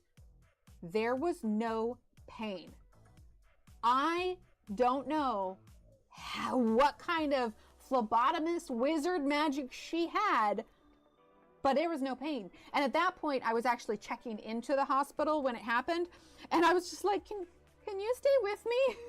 Because you know that they're gonna have to give you more IVs, and depending on how long you're there, you're gonna have to swap it out. Like, I literally looked at the phlebotomist and I was like, can you please, like, she only worked in the ER, and I was like, can you please just come upstairs with me? T4 won't normalize, but my BMI is okay, so what's up? Yeah, so that's the thing is, after I started this medicine, now part of it is when you are, when you are, why can't I think? There's hyper and hypo, but what's the rest of the word? My brain is blanking. Hyperactive thyroid versus a hypo. So mine is hyper. And when you have a hyperactive thyroid, one of the symptoms is weight loss. So I was really thin without knowing what was going on. I was really thin and I just thought, wow, I've got great genetics. No, the fact is I had crap genetics and it was making me ill. So consequently, when I got on the medicine to level things out, I did put on weight, but also, which is a good thing because, you know, I was underweight for an unhealthy reason. The medicine itself made me gain weight. It's almost like if I can just like finally finish the medicine and level things out, because I eat really good, like I do, but it just like, it doesn't, I got excited, thought I lost a pound the other day. It was back this morning. I was like, well, that was a duty fluctuation. Oh yes, absolutely. And has to have her RH factor diagnosed if possible. Yep. Yeah, and that was me when they were checking my RH factor. They took like, because they have to rule out everything else. They took like 19 vials. I was just like, at this point, like, one of you secretly a vampire? I don't know. Well, and that's the thing is like, I'd probably be harder on myself, but it's genetic. Like with, you know, and I've mentioned before with headaches, it's like, oh, you didn't get enough sleep, or your muscles are too tight, or you didn't drink enough water. And it's like, oh, you did this, you did this, you did this. And it's just like, essentially, oh, by the way, it's your fault that you're ill. And it's just like, I didn't ask for this, you know? But when it's something that's genetic, I take a little bit of piece of it because I know it wasn't because I did anything wrong, you know?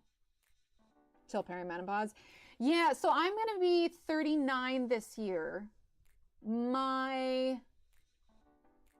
If I follow the path that genetically my siblings and my female relatives before me take, I think probably about the time I'm 45 is when I'll start hitting that. The smallest needles, yeah. There's two, it wasn't bad. Yeah. Yeah, exactly. Bye, Linda. Thanks for being here. Let's see. So we're switching to chocolate now. We're going to do some more layers here. And we're almost getting to the point where we're going to use our blender too. But I want to make sure that we have a nice smooth blend, because if we do not have an easy blend, when we use the blender, that is going to seriously stand out. But yeah. So I try not to be too hard on myself since it's genetics. Like, well, it was a matter of time. The thing of it is if you have Graves and it's not presenting, usually when it presents is because you've had some sort of traumatic illness. And guess what happened right before I started getting my symptoms?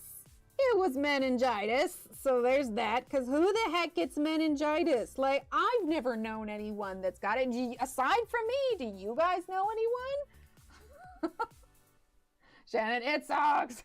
Oh, that's right. I saw that you were I think I was lurking in one of the chats that there were some symptoms being not so kind to you that day. Oh, really, Christine? Yeah, okay, that makes sense. So we're getting a little bit heavier. Oh, okay, thank God I'm not alone. Yeah, it's the craziest thing. Like, it just doesn't happen very often. And then that's when, because I always just assumed that I was thin after that, because that's when it really started. I had the flu twice that year, three times, I can't remember, a bunch, followed by meningitis. And so I just thought that I lost all of this weight because I'd been sick so much, which I partially did. But it was after that the weight never came back. And when I tell you how many waffles I was eating, it was a lot of waffles. And I just thought, this is great. I can eat this with no consequences. Meanwhile, the inner turmoil that is going on at my thyroid is like, nope, you should probably lay off the waffles. Needless to say, I rarely eat them now. But it went away.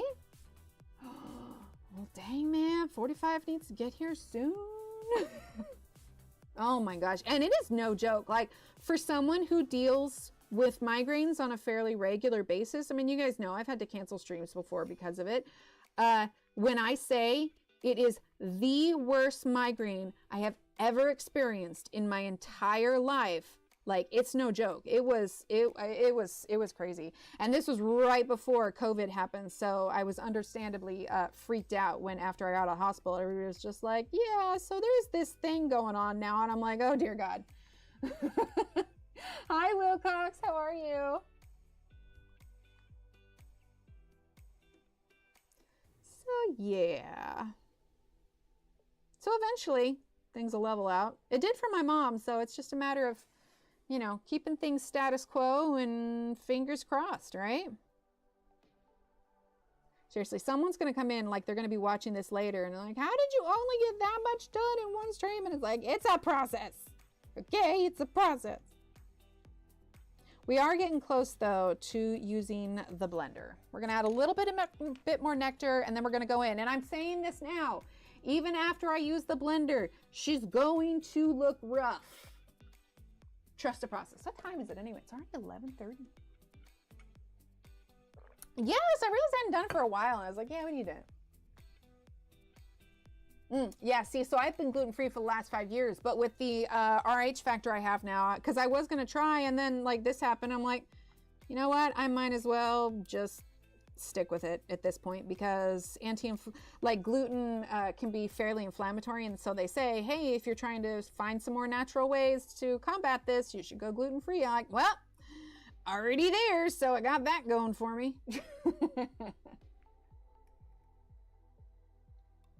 Right, I've heard that for some they need, but you know, it's hard for me to even gauge, because despite the fact that I have multiple siblings and an ungodly amount of cousins, I don't know anybody else in my immediate family or even close extended family that deals with them. So it's hard to say.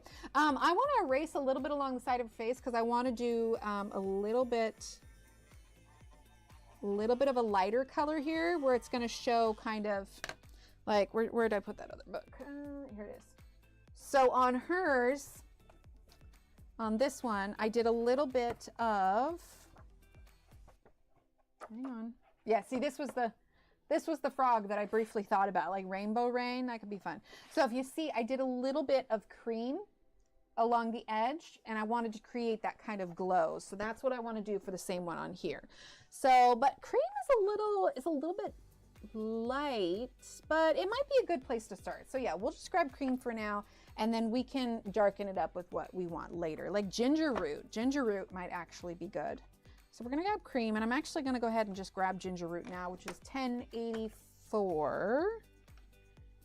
Here it is, 1084. Okay, all right, so I will generically be excited for you for potential good things happening in regards to migraines. There you go. There we go. All right, so let's go ahead and get the cream, and I'm just going to put that in there. Got a little bit of it going on there, and it'll stand out more once we get everything darker. Sip of water here. You're good, you're good. See, it's like when you blow out the candles on your birthday. Everybody knows that you made a wish, but as long as you don't tell anybody what that wish is, you're good to go. So you're good to go. All right, so we are going to use our handy dandy Caran d'Ache blender. Make sure we're all the way zoomed in here while we work on this. Okay. Actually, we'll zoom out just a touch. That way I don't accidentally go out of frame. Okay, and we are going to be working on blending this, getting it darker. She's going to look like she got hit by a train, but I promise it will look better when we're done. So now, and I am going over the lines with this a little bit, but we are just doing one layer of blender, and then we'll go ahead and add more. She just looked like she lost a fight with a can of paint or something.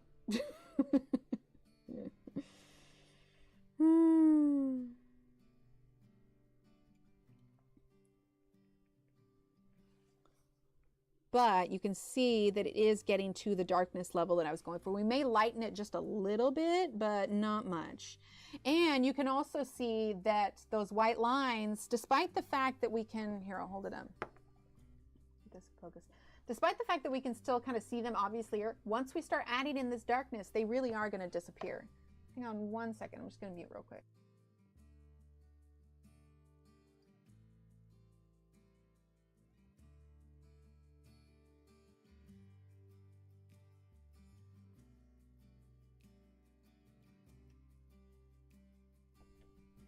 Okay, here we go.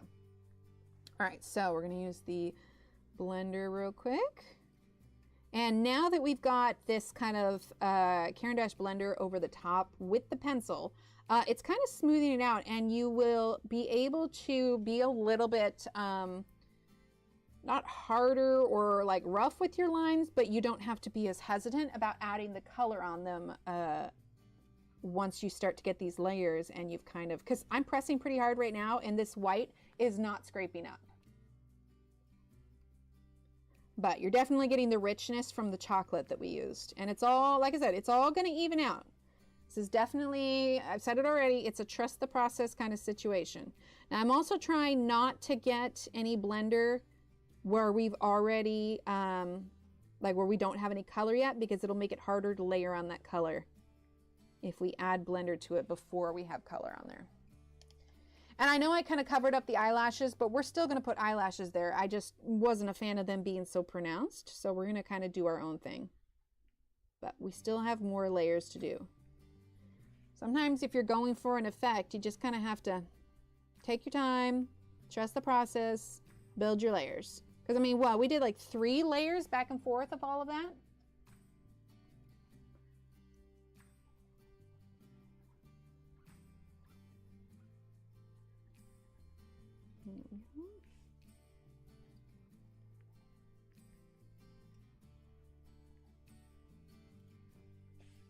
Yeah, see, you're starting to get an idea of just how dark it's going to be.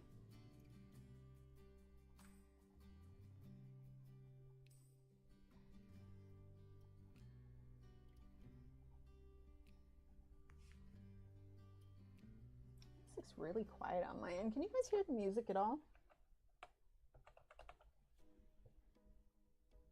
Oh, it's lovely, Connie. It's wonderful. Usually now they sell the pencils and the solid ones. So it comes in a pack. It used to come in a pack of 2 of these. I have a bunch of little ones because these ones, they're too smooth to glue them together and I just refuse to get rid of them. Maybe one of these days I'll take all the stumps and like melt them down and put it into one. But yes, this is my all-time favorite blender, easily. Type in exclamation point blender because I think that'll give you the link for it too. And if not, I do believe I have it down in the description as well.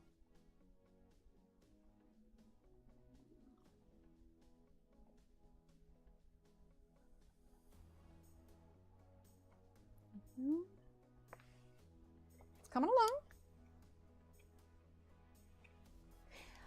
I believe so, yes, because it definitely leaves a layer like Prismacolors would. Let's see, now the music's, it's just a quiet song, that's all. But yeah, it is absolutely wonderful. I recommend it to everyone. Other blenders, and we actually did do a video solely on blenders. Oh, hang on, there's a pencil stuck, so I can't get it. But there's a playlist of my Let's Talk videos, and the wonderful Ev had sent me a bunch of blenders to test out for it. So if you find my Let's Talk video all about blenders, I show you a bunch of different ones. There's a really good marker blender called Finesse, and it was great. The nib just isn't very durable. But as far as pencil blenders are concerned, yeah. And I always have said that I feel like blender is a bit of a misnomer because it's definitely more like a burnisher. It does move pigment around, but it really kind of smooths out that tooth and really helps to make it pop. Now again, this looks rough right now. Trust the process. We're gonna get there. We're gonna get there because now is when we'll be able to press a little bit harder with our pencils and be a little bit more bold with our placement choices. So, like I said, she looks like she's from a horror movie right now, but we're gonna get there.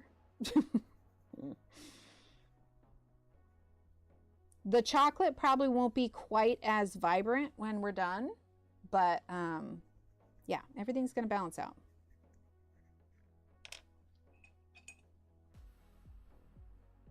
Thank you, Shannon.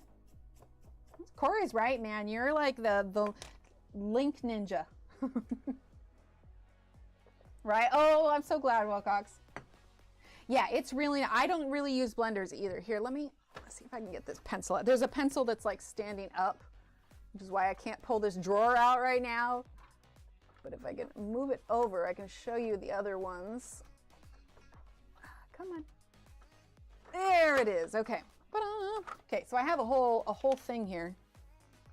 So, I mean, I've got the blending stumps, which work for drawing, not necessarily for colored pencils, unless you're using the stumps in like a solution of some sort. This is the finesse blender that is really nice, but the nib does break down really fast.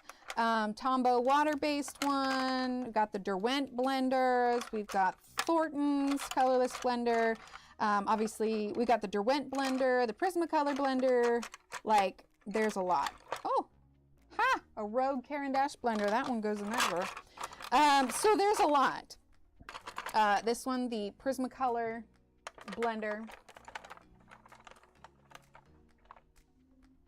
Charmer, the butterflies up close. The butterfly buttons, I think is what you mean. Which one did I put those in? Hang on. These ones here? Yes, it definitely does give it a waxy feel. Well, on that, I find that the Prismacolor one is a little bit scratchy. So these ones, get these in focus. There we go. So like there's a green one. These are the, like I said, the butterfly buttons. And I'm planning on, I have like 2 or 3 squares that I need to get caught up on. My goal is to do it this weekend. I also really need to finish recording those home videos because we've got to get the VCR back. So that's my goal this weekend, squares and get the rest of the home videos. Not gonna edit them all up.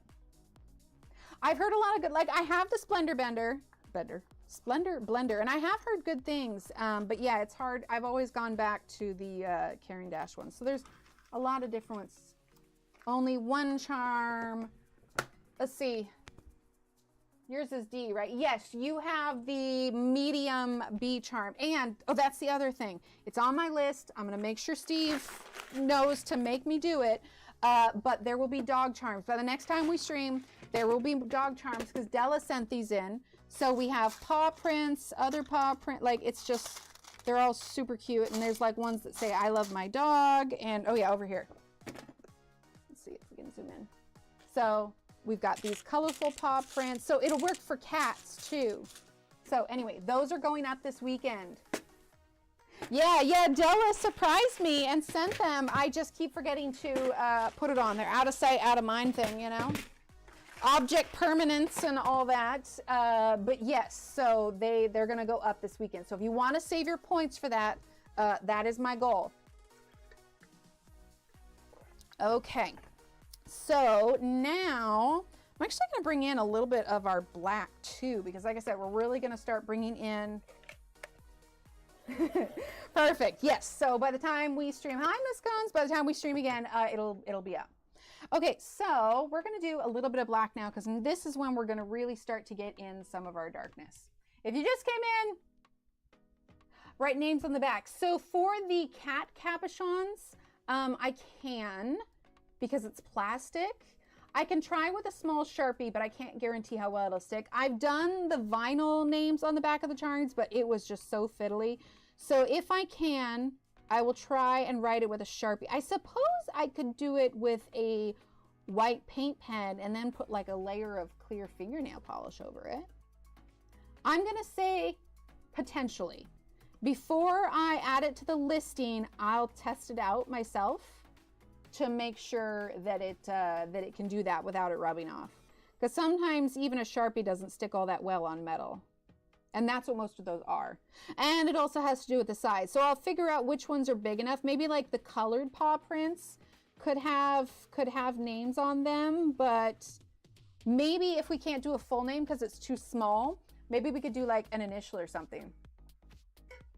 Oh my gosh, 4 a.m. Yeah, girl, you gotta get some sleep. I've been trying to go to bed at a different time. With Christmas break, my my sleep schedule was kind of a disaster. Which, by the way, we're going to continue like more stuff here, but this is kind of where I'm making her face officially end. Hi, Kelly, how are you? But my goal currently is go to bed before midnight, because in the mornings when I am doing all the school runs and driving, I've got the coffee, but I only drink half caps. So that jolt of energizing really only lasts so long. So I am trying to keep myself in check and go to bed when Steve goes to bed. And if I go to bed when Steve goes to bed, put the dang phone down, because like I'm sure with a lot of us, I have a tendency to doom scroll just a little bit. Or, you know, look at other people's pet scroll, because that's like 50% of the content that I look at. So you can see we're starting to get in some of those shadows that's going to really help her skin tone take shape here. We'll have more shadow on this left side because I imagine that, you know, the light source is coming from here. Honestly, I am tempted to just stay live until she no longer looks super rough. My list. I was cleaning up and I shifted my list and I haven't put it back yet. To remember if there's anybody streaming today. I think there is. Wednesdays are the days that are kind of empty as far as other people streaming, which is why I felt okay with still going live like 2.5 hours later, because I was just like, well, there's no one else this afternoon, and if I get this fixed, then I'll be able to go live. That's fair. Oh, at 8 p.m. Yeah, I couldn't do it that early. Steve will generally start to get ready for bed usually about 10 o'clock. If it's like 11, he's really pushing it and dragging too much. But he pretty consistently goes to bed at 10. And that's honestly part of the reason why I'm not going back to night streams. I really have no plans to it, because now the kids' schedule has changed because they're at different schools now. You know, morning stuff takes longer, and I need to not be exhausted on like Thursday morning when I get up. And I could say, oh, well, we could go back to Fridays. But also, like, I need to be able to train my brain to be able to go to sleep. And if I'm forcing myself to stay up on some nights, then that's going to make it just that much more difficult. So I was like, eh. Mornings probably just work better.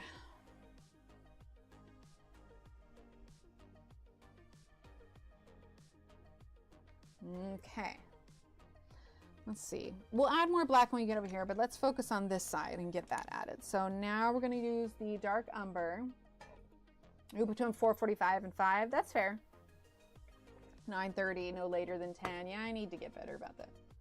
Right? They really are. I think the Prisma White has different qualities. Oh, I have a whole drawer. You could tell how much I've been using them. My Franken whites over here. I have a whole drawer dedicated to whites because I use them all the time. This poor guy. Held together with hot glue, super glue, and washi tape. He's seen some things, man. Life is rough. Gets up 4:30, leaves at 5, and I'm awake and make his tea, started breakfast. Oh, I love that.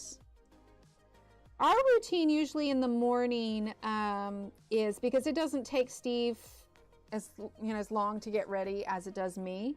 And so, because generally, especially if I'm streaming in the morning or I have things that I have to go and get done, generally the way that works is we all get up at 6, kids included. He goes down and he gets them some breakfast and gets their lunches made and everything while I'm upstairs getting ready. And then I'm the one that chauffeurs everybody around and everything and get them to their schools. And then I come back, because we're a one vehicle household at the moment. Get them to school, then I come back back home, pick up Steve, we go to take him to work, and then I'll usually come straight back home unless I have some errands to run or whatever. But so it's usually about an hour and a half total if I don't stop to run any errands with all the driving and stuff during the days or in the mornings. Oh, nice. Yeah, I can't remember, where did I get those dowels? I think I had originally got them in a pack of small ones for a project for little Emily that we ended up not being able to do. And then her skin tone's actually turning out a lot darker than intended, but I'm here for it. I kind of like it. And then I never used them. So I had these perfectly good dowels sitting around. So I smoothed the end of the Prismacolor and used a little bit of sandpaper so it would adhere a little bit better. and then I use them with, and they can still be gripped in the pencil sharpener, because that's the thing is when you use a pencil extender, the pencil slides around in the pencil extender, so you have to take it out to sharpen it. But with the little dowels, in hindsight, like if I do that again, I'll probably buy some dowels that are closer to the same, you know, width as the pencils. But let's see, Connie, hi Connie. When you do these portraits, do you choose your colors based on what you're doing with the hair? No, actually, I generally think of the skin tone that I want first, and then once the skin tone is done, I'll be able to see like how warm it is or how dark it is. I generally choose the hair color after I've had the skin. So I'll choose a hair color that complements the skin tone of the portrait that I'm doing. So, but you know, you guys know me, I love my fun colors. So sometimes I'll even go for, you know, like blue hair or purple hair or whatever I'm feeling, or bright flame red, or maybe like white hair because I'm trying to do like a winter thing. So no, skin tone choices, that wasn't curved. Oh, well, it is now. Skin tone choices. Oh my gosh, words are hard. Generally come first before the hair.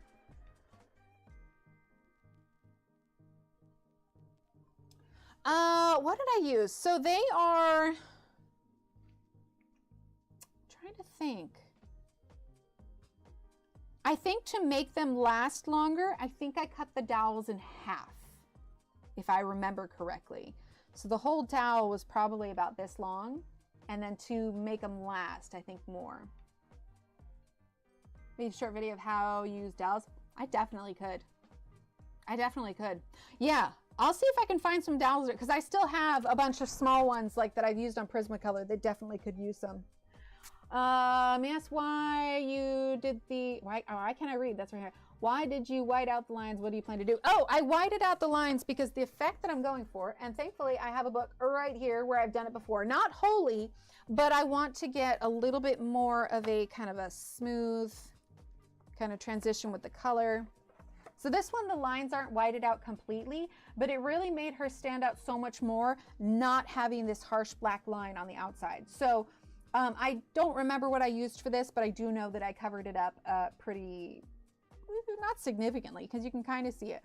But I like the way that this works. In fact, let me see if I can find the post on Instagram. When I was browsing through the Hanna posts, I saw this woman doing it, and it reminded me of that page that I did, but she did it so much more. And it was a gorgeous turnout. I think there's probably like, and Shannon, you'll recognize this one only because when I was looking, it pops up, people who you follow, liked such and such a thing.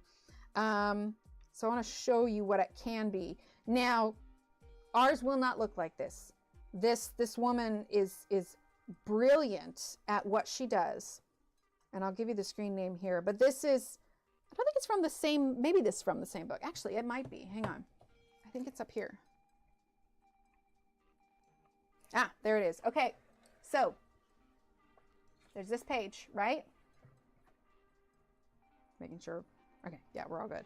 Okay, this, trying to cover up my notifications up there. All right, this is what she did. And in this version, she covered up her lines. And this is Anna Karina _MUA. I don't know, Shannon, if you want to pull up the link to her Instagram.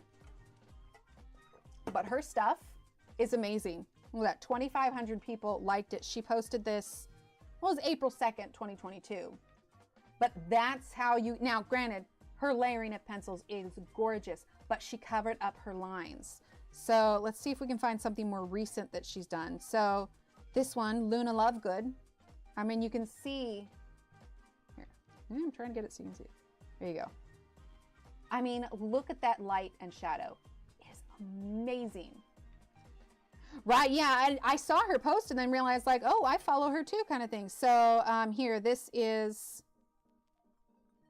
who is he? Oh, Jasmine Beckett Griffiths. I can't say it. Anyway, but what she does with her pages just blows my mind. Look, this is another Hanna Karlzon. I mean, look at that detail. Like if you want to study what to do with portraits, like, that's insane. That's insane. insanely good. Sorry, not insane in a bad way, but like, yeah. Yeah, she does wonderful. So that link right there that Shanna shared, but Anna Karina _MUA, I think it's just Mua, but yeah, her stuff is gorgeous. Here's another Hanna Karlzon. Like, it might as well be a real person, right? I know, right, Connie? Like, it just blows your mind. So it's like,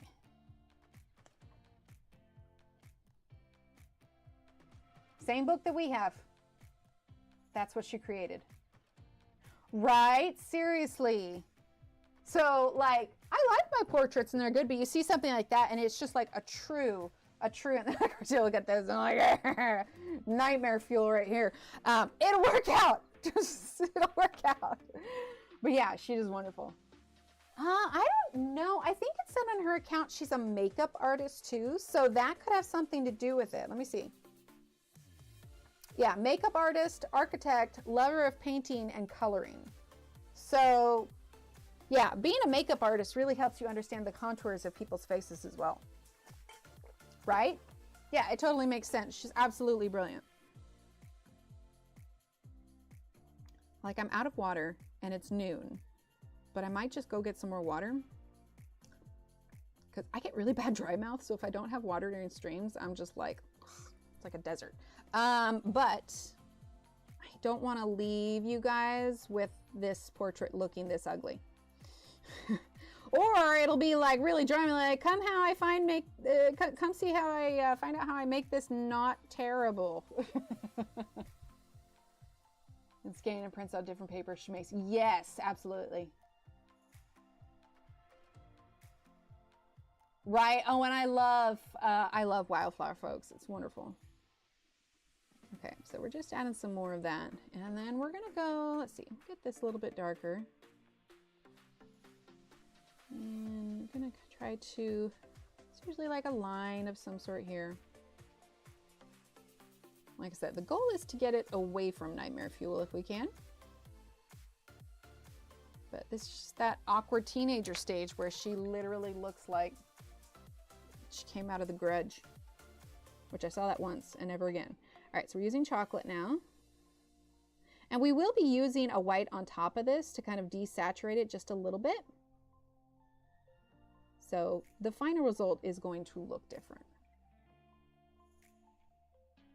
But yeah, she covers her lines and she gets that look and it's just friggin' brilliant. I don't know why the screen looks very yellow.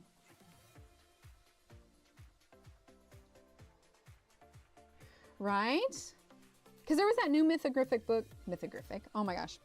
That's the other thing, if my mouth is dry, I trip over my words more. There was a new mythographic book that came out, right? Okay, here's the deal. I really don't want to leave it off at this, but I don't want to be like lost without my water. So I'm going to go get water. And Words on Stream has an autoplay thing now. So while I go refill my water, just temporarily, I'm going to have you guys, let's pause the music. I'm going to let you guys play Words on Stream while I go refill my water. That way you don't feel like I completely abandoned you. Okay, so I'm on mute and I'm going to go get my water.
Well done. Good job. You guys do very good.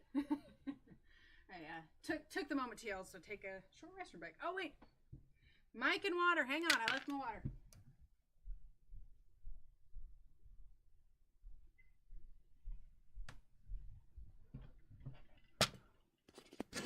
Okay, we're good.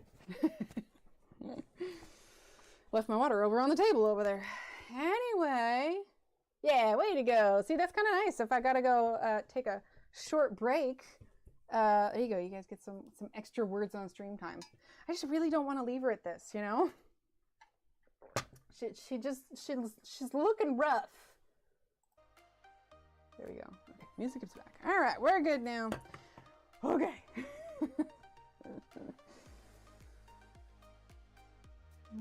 Okay, so we are back to using chocolate now. But yeah, I'm glad that they added that kind of auto start thing, because then that makes it so you guys can kind of start on your own.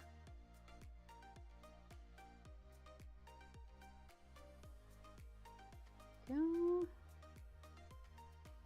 But she needs some help. Like that song for me, help, I need somebody, help. Is there anybody that can smooth out my skin tone? No, because if I had left it, it would have just kept going until you guys lost. So, yeah, we'll start up new when we're done. Because I was thinking about, I'm like, oh, I could just leave it sitting in the background and we can pick up where we left off. But it has that auto start now, so it just automatically goes. But it's cool. Chocolate, I know, right? I was actually really glad because I didn't make those chocolate chip cookies I was making yesterday gluten-free, so I wasn't going to accidentally slap. Nice, Kenny. Guys, I want to tell you right now, you put a bunch of cookies in front of me, it's real easy for me to fall off the wagon. Real easy. I enjoy the cookie while I'm eating it, and then I just feel terrible later. I'm like, why did I do that to myself? In the meantime, if I need to curb like my sweet cravings, I do these. Pomegranate nectarine, no dye, not a ton of sugar. Yes, welcome back, Sue. Yeah, I'm going a little bit longer because I feel really bad if I'm leaving her like this. She's just going to sit here and lament until we stream next time. And she's looking rough. I'm not doing her justice right now. We're going to get her there. We're going to get her there. But it's nice because I can press harder now. Because we have enough layers that I am not concerned about scraping off the gouache. Oh, I need to remember to switch the laundry. I started laundry before I came live today. Anybody else have a list just a mile long? And the funny thing is it's not all work-related stuff. In fact, that's the stuff I haven't really been able to do. There's just been a lot of like around the house stuff and activities for the kids and driving to and fro and whatever else. And it's just like, huh. Okay then. Oh, absolutely. Honestly. Ooh, baking them in a little bit. Nice. I do not enjoy playing words on my phone. I find it so frustrating. So frustrating. Because I also can't type as fast, you know? We're still just using chocolate.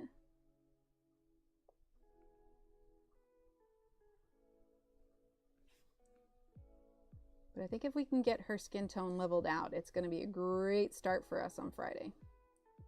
Plus, I had to cancel so much these last weeks. Although, or sorry, not Friday, Wednesday. Just a reminder, I'm going to grab some of this 9:45. I mentioned it before. Little Steve has an activity that I need to be there and present for. So, next Friday, there will not be a stream. There will not be a stream because there's family stuff that I need to be there for. But anyway, I think most of you guys understand. Oh, I'm sorry, Kenny. Okay.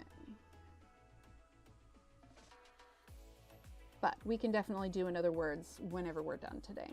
So I'm just swapping back and forth between the Sienna Brown 945 and the Chocolate 1082.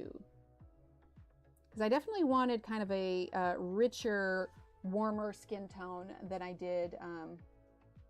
The link for it is up above, but it was the, oh, knock something over.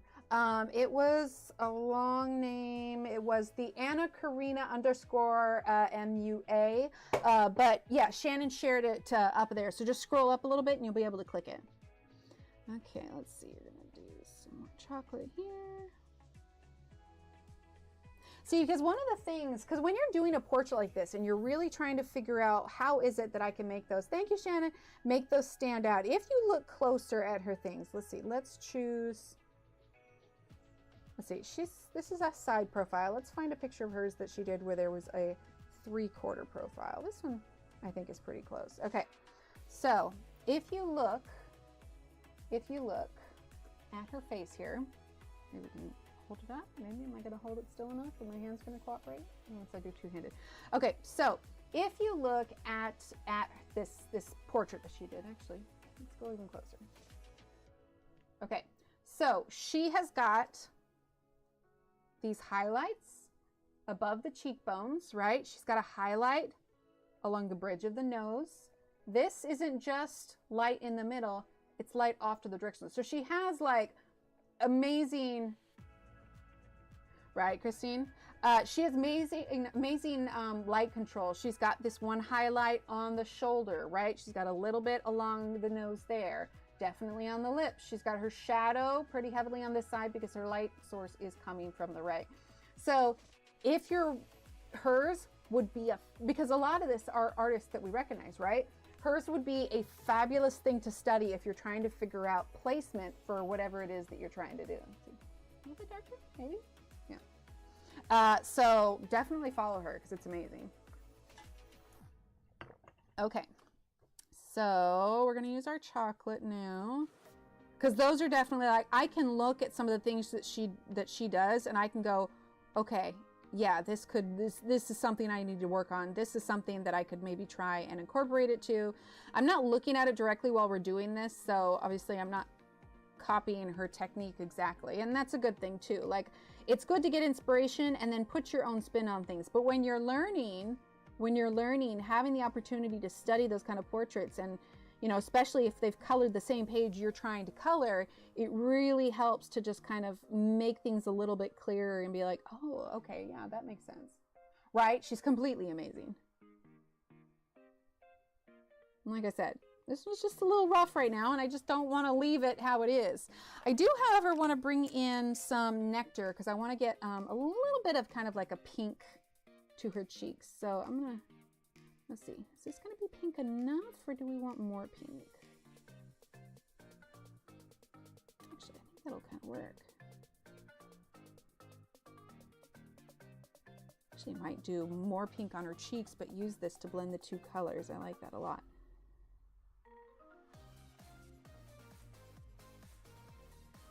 So I'm definitely pressing harder now. Right? But given the amount of detail, and like I was looking at when she like how often she posts, and she's definitely not a person who posts like every day by any means, but it clearly takes her a while between everything. So the logistics of a YouTube channel for what she does, because first of all, depending on the device that she's using, it would need so many videos, right? So many videos. And I'll admit, there are times where I choose to do smaller things because I know that the audience retention, not you guys specifically, but just like general views when I go back and look over it, things that have taken us a while to finish, as far as the algorithm is concerned, does not do as well. And so that kind of makes it complicated. Like, you know, like when I did that dragon thing, I didn't film it at all because I kind of just wanted to do it for myself. So once you enter in the filming capability, it does influence what you do and how you do it. So given how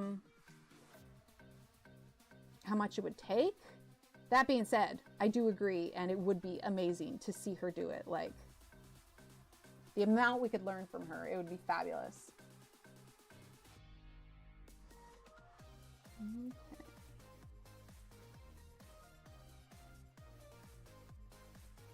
So I'm just using nectar right now, and like I said, I'm pressing pretty hard. But when you start to add in these shadows, that's when you kind of start to shape the nose a bit.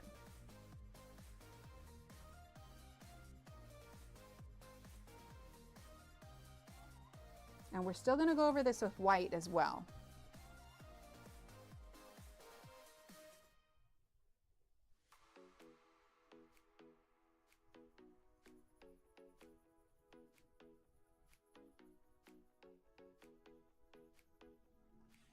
Let's see. Let's bring in blush pink.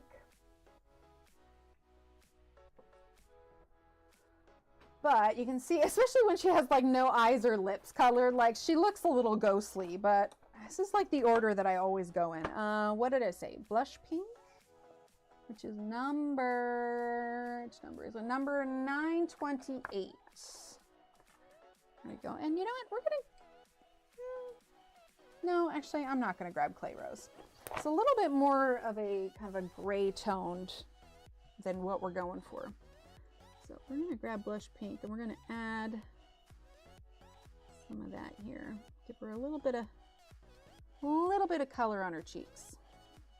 And we're gonna add this pink to her nose as well. And I probably won't choose her lip color until I have the rest of this chosen.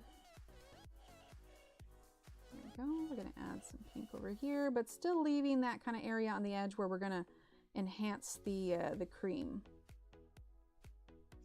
In fact, we're gonna grab the cream now. Yeah, no worries, no worries. Hi, welcome. We are just working on a portrait today. We're at the awkward teenager stage, a very much trust the process kind of stage. Oh, right, absolutely. Because I made that shirt, I think I showed it to you guys on last stream. It was the Angels Have the Phone Box and my Doctor Who shirt. Little Emily was asking about it more, and she's nowhere near old enough to watch the show yet, but she said that she's intrigued. So, you know, maybe when she's a little bit older, a few more years, she said she would enjoy an introduction to the show. And I'm like, heck yeah, man. Gotta make another little Whovian. But yeah, without the pupils in the eyes, she's definitely got like a weeping angel thing going on. All right, so we're going to enhance our lines for here. I'm just gonna bring the nose down just a bit. There we go.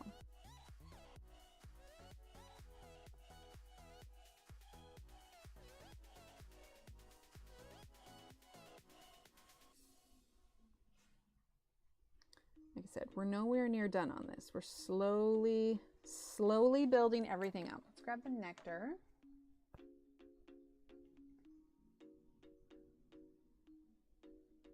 Oh, which book, Britt? Okay, we're just using nectar. I am pressing harder, but remember, even if it's a little bit kind of choppy, I guess, we're going to be using white to kind of do a final smooth out with everything. Now, I'm not putting too much of a shine on her forehead because she's got so much stuff on her head. But I am making sure that we're going to get this. But I'm going a little wonky on her nose shape, so I'm going to straighten that out just a little bit.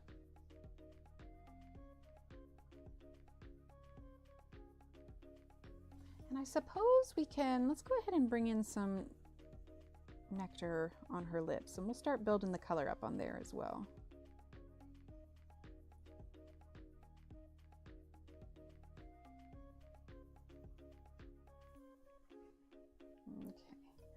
Can't forget her neck. I have a tendency to like hyper focus on one section and then leave the other section to fend for itself.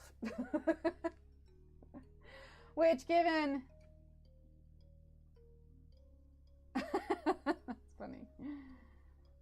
Oh, Churchill's Secret Messenger. Ah, okay. Oh yeah, what Shannon just shared. She is a brilliant colorist. Like, she's so good. If you want to learn skin tones, like, definitely go for her. All right, we are going to use some white now to kind of smooth this out. Obviously, we are not done yet, but I want to kind of, I sometimes will do a blend in the middle to kind of gauge, but you also have to, you know, depending on the paper that you're using, if you print these out, you also have to be aware of how many layers can the paper take before it just says enough is enough, madam, and like it's just not taking anymore. So definitely get to know your paper before you do as many layers as I have. But for how I do these things, yeah, I do a fair amount. And the white Prismacolor is just perfect for this, especially if you feel like your tone's a little too saturated and you add a little bit of a tint to it, kind of smooth things out.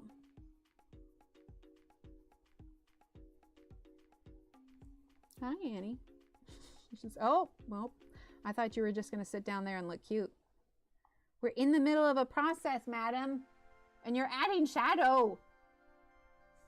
You're blocking out the sun. Oh, jelly gouache. I looked into jelly gouache because I was curious. I'm not sure about the water. The only thing that I read about it that stuck with me, because it's the reason that I didn't go for it, is I guess it has the opportunity to mold if you don't take care of it correctly. But I'm just not entirely sure. I haven't done enough with it.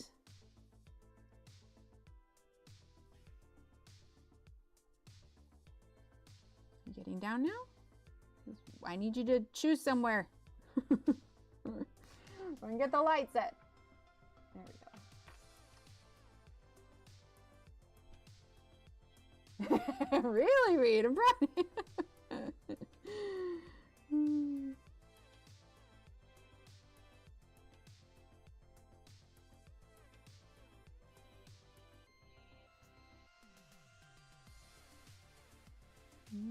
Okay. So, like I said, we're just kind of bringing everything together, smoothing it out.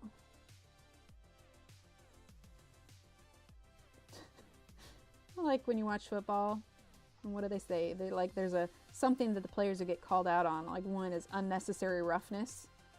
I feel like that's what we're doing to this poor girl's face. Unnecessary roughness. Flag on the play. 15-minute penalty. I don't know. You had a new brand that has lids on the little jelly. Ooh. Yeah, I love Lindsay. She's wonderful. Okay, so let's go in with our dark umber now. Madam, okay, if I type anything weird, it's Annie. She's stepping on my keyboard. Unnecessary roughness. It is. Her face is looking rough, man, and I'm sorry. It's not intentional. I need to give her a name so I can apologize to her later. I'm sorry. It was for a good cause. I'm just trying to see. She doesn't have her eyelashes right now either, so we're gonna have to put those back in. But yeah, sorry, madam.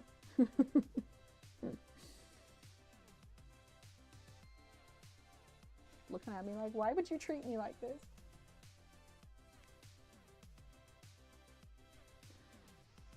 Let's see.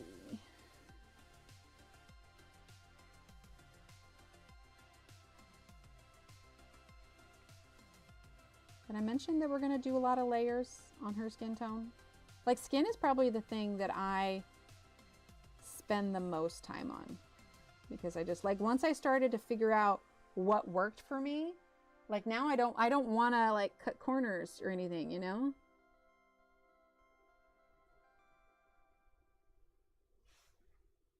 Not that I cut corners before, but there's a part of me sometimes that really wants to speed up the process, you know?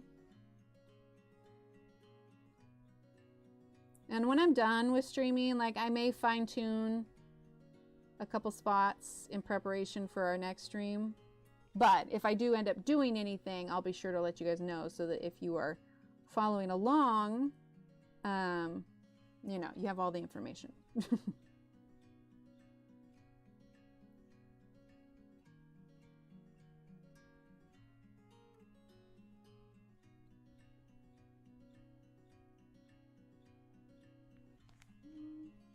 Getting closer. All right, let's do a little bit. What do we want to do for her mouth? Just a little bit here. She doesn't look completely ghostly, you know? My head's not in frame. No, we're good. You know, I don't know. I think we're definitely going to save the eye color and stuff for when we come back. But like, I think I'd need to figure out what these flowers are here, because her eyes will tie into whatever color we make here. My instinct says like blue, but since I'm making her skin tone darker, naturally like a brown would look really nice too. But I guess it just depends on how striking I want it to be. Not that brown eyes aren't striking, but sometimes, you know, kind of a really just significant pop of color can make it stand out in a good way. Oh, did I miss something? Oh, does she have a YouTube channel? I don't think so, unless she's got a link for it on her Instagram. I just found her on Instagram. No, that's fair. Yeah, because I get impatient with the layers sometimes, but it's like, if I don't do the layers, then I'm unhappy with the result.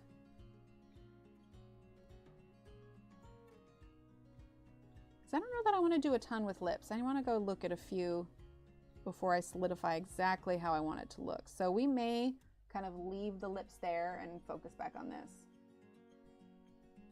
It's really not bad, but honestly, like you could apply this same method to any of Hanna's, I'm using chocolate by the way, to any of Hanna's books. You know, there's different profiles. Some she's got, you know, straight on. I've done a few of them.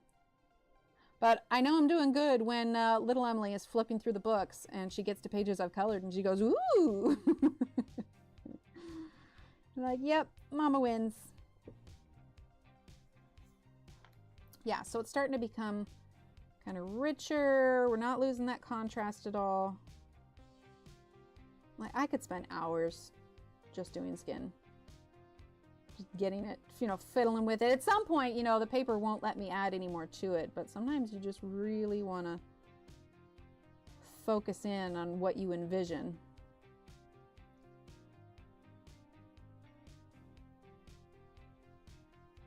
Let's see, let's do a little bit here. Definitely need some more over here.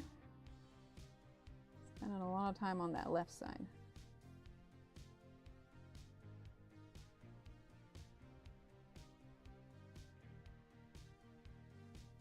A little under there. More on the nose. I'll look up at chat here in just a second.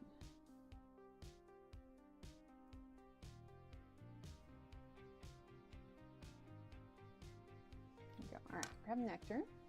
Let's see what I miss. Yeah, absolutely. Plus, she does have some images on her Etsy, I believe, as well. So even if you don't have one of her books, I know that she's, at least last I looked, it's been a while, but last I looked, she does in fact have some portraits available on her Etsy as well. I said, Hanna's was my first step into doing portraits at all. And then I started doing Christine Karen's, and because of her grayscale, it helped me to learn. And again, I am not saying that like, oh yeah, I'm a master of portraits. No, not at all. I am constantly learning. Like I will be referencing how Anna, obviously not a specific page, but how she places her highlights and shadows to make sure that I have mine where I want them to be.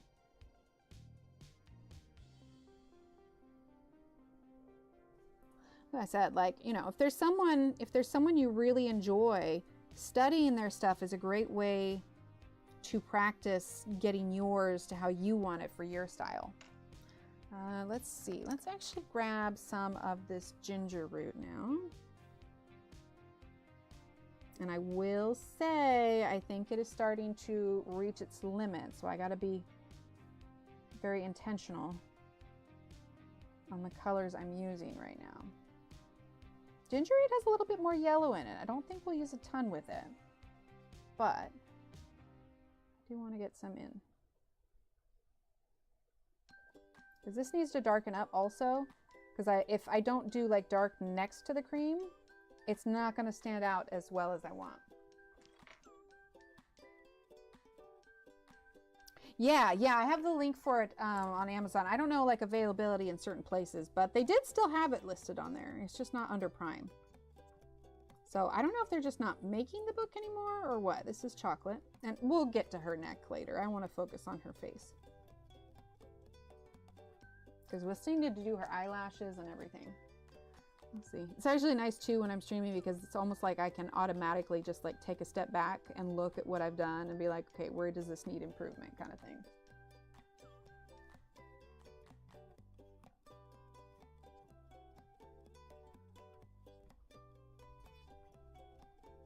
Trying to kind of define the chin just a bit, not a ton.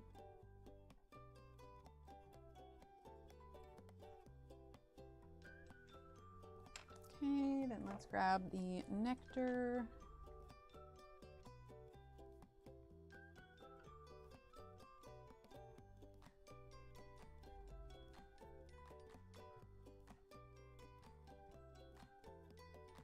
I'm pressing pretty hard at this point, and I haven't had any of the gouache come up or anything. You'll start to know that your paper has reached its limit when the pencils are no longer laying down and you're just shifting around the pigment that you already have on there. If you're not able to make any more blends and you're just kind of shifting chunks of pigment, it definitely has reached its limit. She looks so ghostly without any eyes. I'm sorry. Just call her Madam Bird's Nest because she's got a bird's nest in her head. Okay, let's use a little bit of that number 945. Fix that little part there. Okay.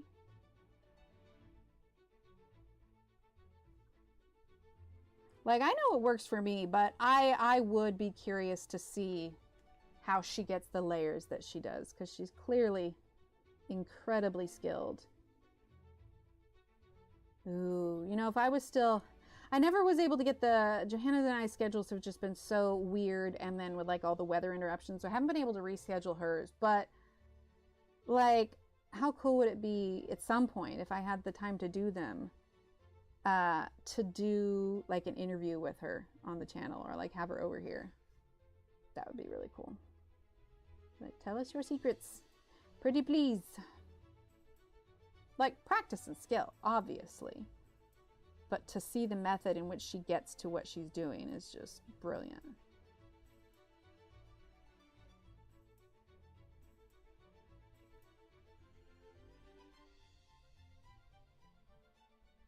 Like, I feel like even with kind of my mushing with the blender, I feel like my method is probably a little clumsy.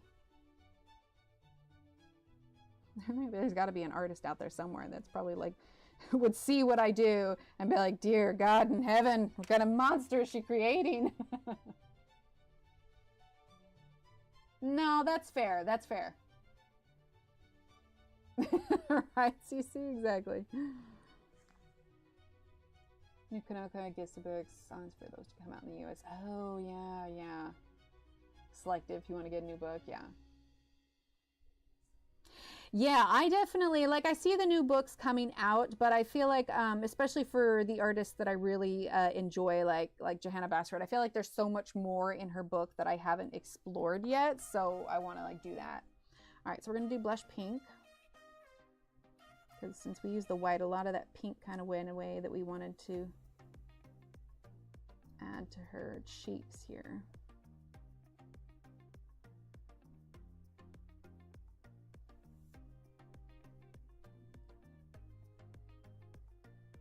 One of these days I'll have to take like before and after pictures when I do this. Right, yeah. I mean, I've got these ones here, and then I've got some in the bookshelf over here, but if I had any more, I'm gonna need another bookshelf, because like I've got this one here, but it's all full of pencils. This has got supplies down here, so we have books here, a few books here, and then the rest of these shelves are all pencils. This one kind of has a random smattering of few things that I use for different crafts. These two shelves are for yarn, And then you can't see it, but there's 2 more shelves down here, and those are like my boxed Arteza supplies and stuff. And I'll tell you right now, my kiddo loves that I have so many art supplies because they were doing a project at school for science class where they got to customize their aprons that they're going to be using the rest of the year. So, you know, they had to bring in a white apron and they were going to decorate them in there. Well, little Emily didn't have enough time to finish hers, so she came home and she's like, Mom, do you have any like fabric markers or whatever else, or even sharpies? Oh my gosh. Yeah, sounds good. Oh yeah, a little bit. But I was just like, well, I have Posca markers, and I haven't really used Posca markers for fabric, so I wasn't entirely sure if it would work, but I looked it up and they're like, oh yeah, Posca is great. I'm like, okay, so I have these, but also I have this whole box of fabric paints that Arteza sent me at some point when we were doing some sort of project. And so I pulled those out because some of those were brand new colors I hadn't used before, and her eyes went wide. I'm like, all right, here's a paintbrush, here's a box of entirely, you know, practically new paints. Have at it. She's really excited too because I told her if she wanted to, we could get some of those white canvas shoes and she could paint and design her own shoes for herself to wear. So she's very excited to do that. A little bit of pink here. I really think I'm going to leave the lips though because I want to think more about what I'm going to do for that, and I don't want to rush it. So we're just using blush pink right now to give her a little bit of color, but it's definitely looking a lot smoother than it was. That being said, I don't know that I'll post a work in progress picture on Instagram yet because like she's just not there yet, you know? Like it's different because you guys are here for the experience, but it's one of those things where like I want to cover and be like, no, don't look, it's not done yet. Oh, absolutely. I mean, it's new to you because you haven't had any of the pages, and that's what's exciting. Okay, let's use a little bit of cream, I think. Smooth out some of these edges just a bit.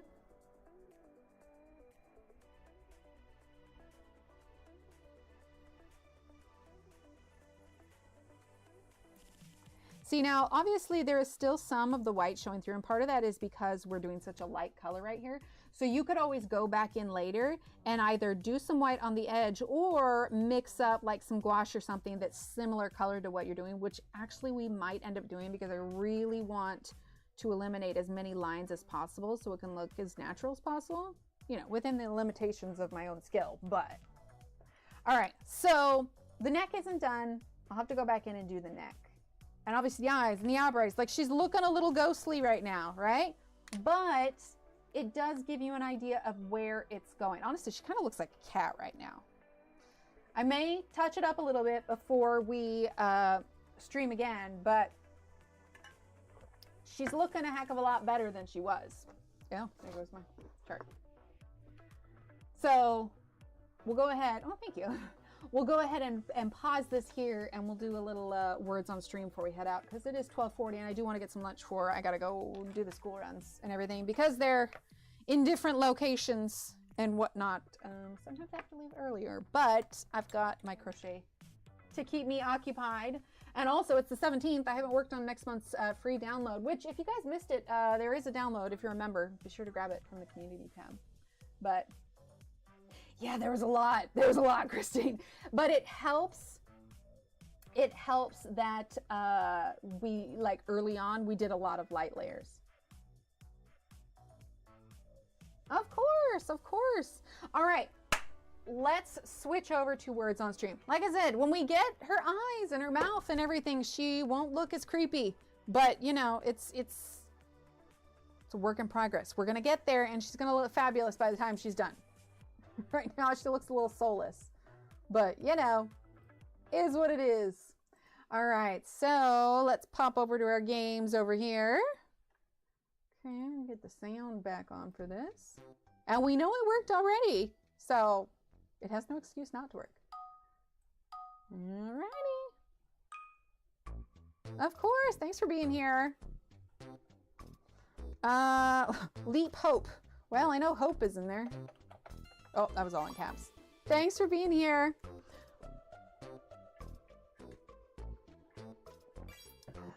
Oh, people. Yeah, that makes sense. Let's say loophole, but that's not right. There's none of O's. Let's see. What's the... Oh, peephole! That'll do it. Let's see. Oh, what about just peep like a chicken? Yeah, there you go. When I thought peephole, I assumed like peep was spelled P-E-A-P. But no, I guess that's right. Then what about people?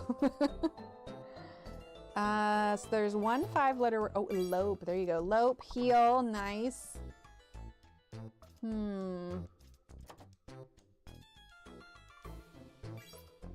think there's probably one that starts with E. That last one's gonna start with an E, I think.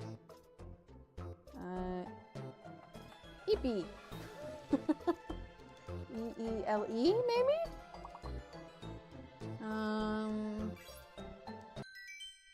Oh, Eepy. It was Eepy. I just had my P in the wrong spot. But hey, cleared the board. Well done. Let's see. Durbin, Shannon, Callie. Very nice.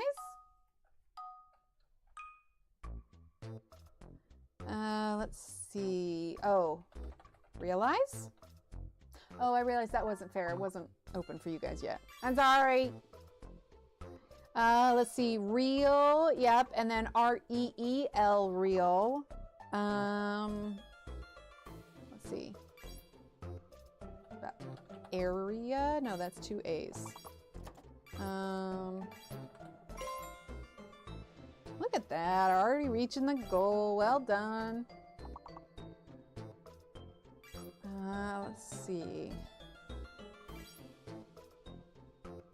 L-I-R-E. I'm thinking of L-Y-R-E, aren't I? Yeah, I think so. What about...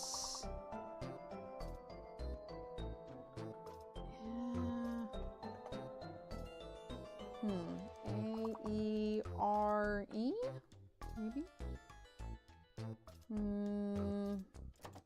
Ryle. It's gonna be like a weird word that like we're not familiar with. Oh, what about Earl? There we go. Earl, what about E-R-I-E? Erie? Maybe? No, okay,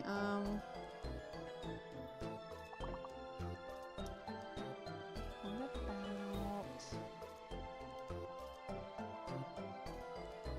L-A-R-E, maybe?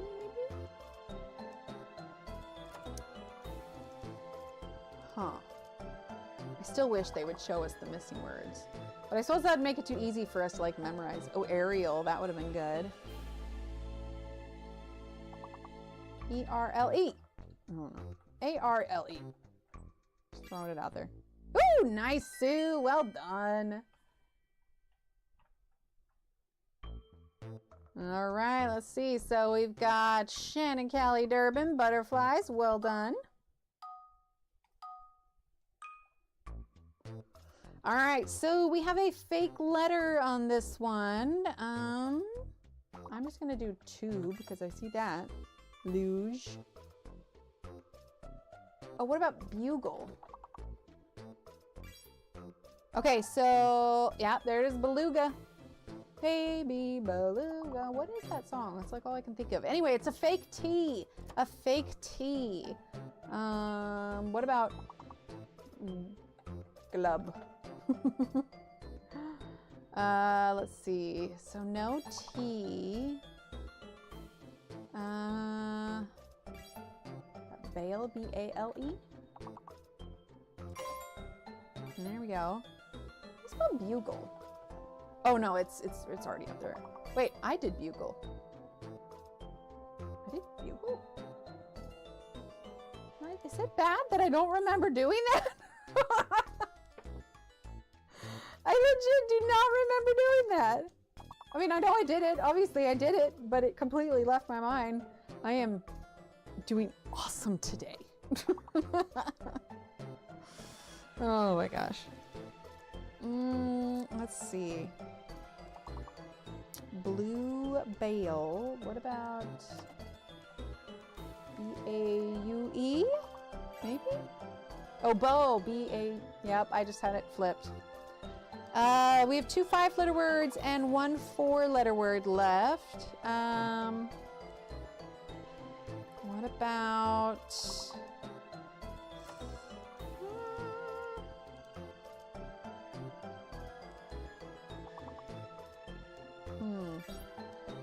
Oh, gable, there you go. Oh, table? No, it's fake tea, dang! Oh, bagel!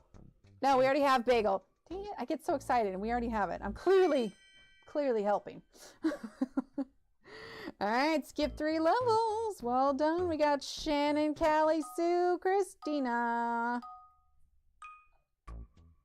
All right, fake letter, fake letter.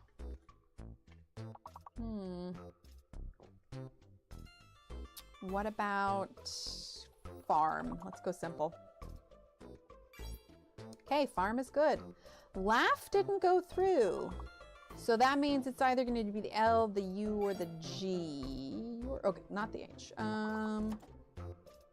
What about...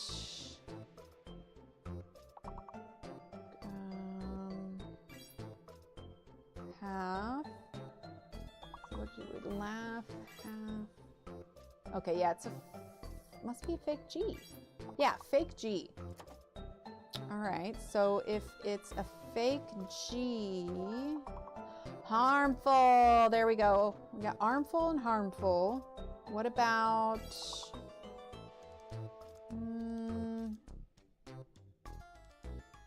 see, mall, hall. Oh, what about furl? Oh, Shannon just got furl.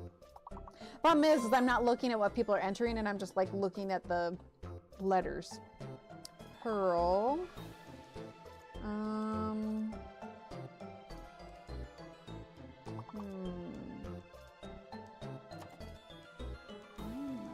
Just flam, like a flim flam.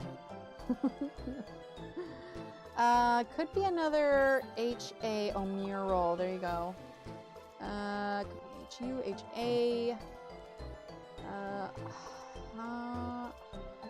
Harl? Well, I mean, we made our goal, but this one is weirdly hard. Alum. I always forget that one. That one's always in there. Ba-da-ba-dum. All right, skip 2 levels. Level 14. So we have Sue, Shannon, Durbin, Christina.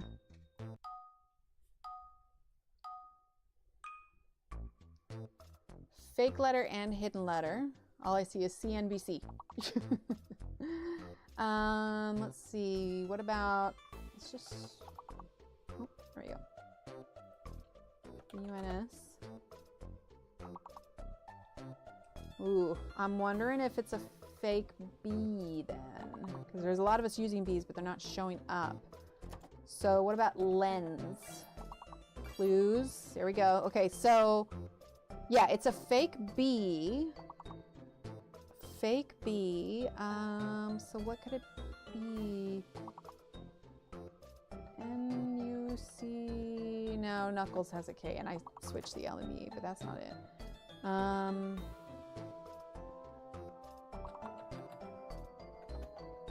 Maybe it's still a K? Uncle. Uncle. Oh, what about uncles? Okay, so uncles, and we just gotta figure out what that hidden letter is. Clue, Q's. Clues, uncle.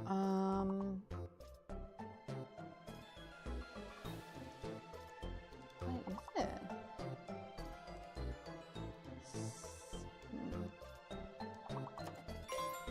Oh, there it is. Loon. What is that hidden? Oh, the hidden letter is a U. Oh, it's another U. Sorry, I didn't even look that it unlocked it. Unclues? Maybe? Is that a word? What is that?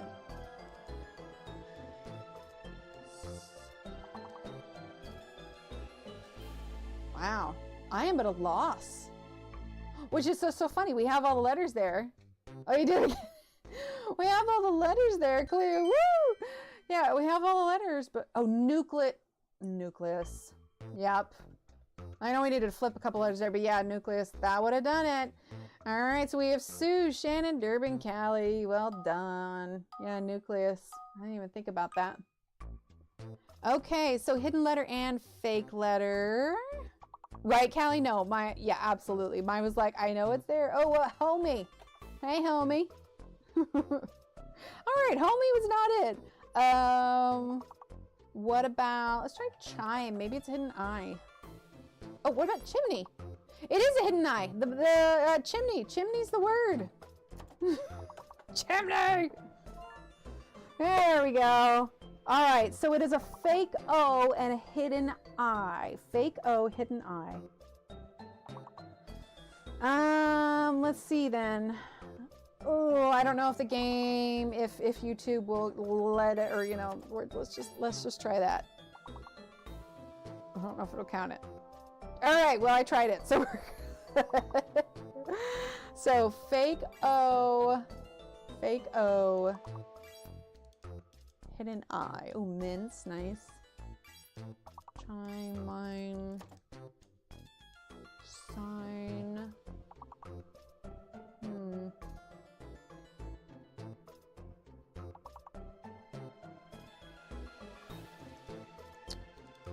I'm trying to think.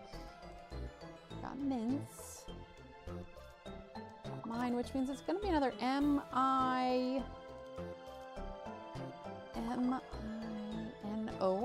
No, it's a fake O. What am I doing? M-I-N-Y? Oh, niche. Nice, Sue. Oh, gosh, we're close. Oh, no. Chimney. Oh, yeah, mine as in Mein Kampf. I wonder what else that means, because it's mostly English, I think. Inch. Nice, Durbin. Yeah, that was getting harder, man. But that should get us skip 2 levels at least. Oh, no skip. There's just 1. Sorry. Durbin, Sue, Shannon, well done.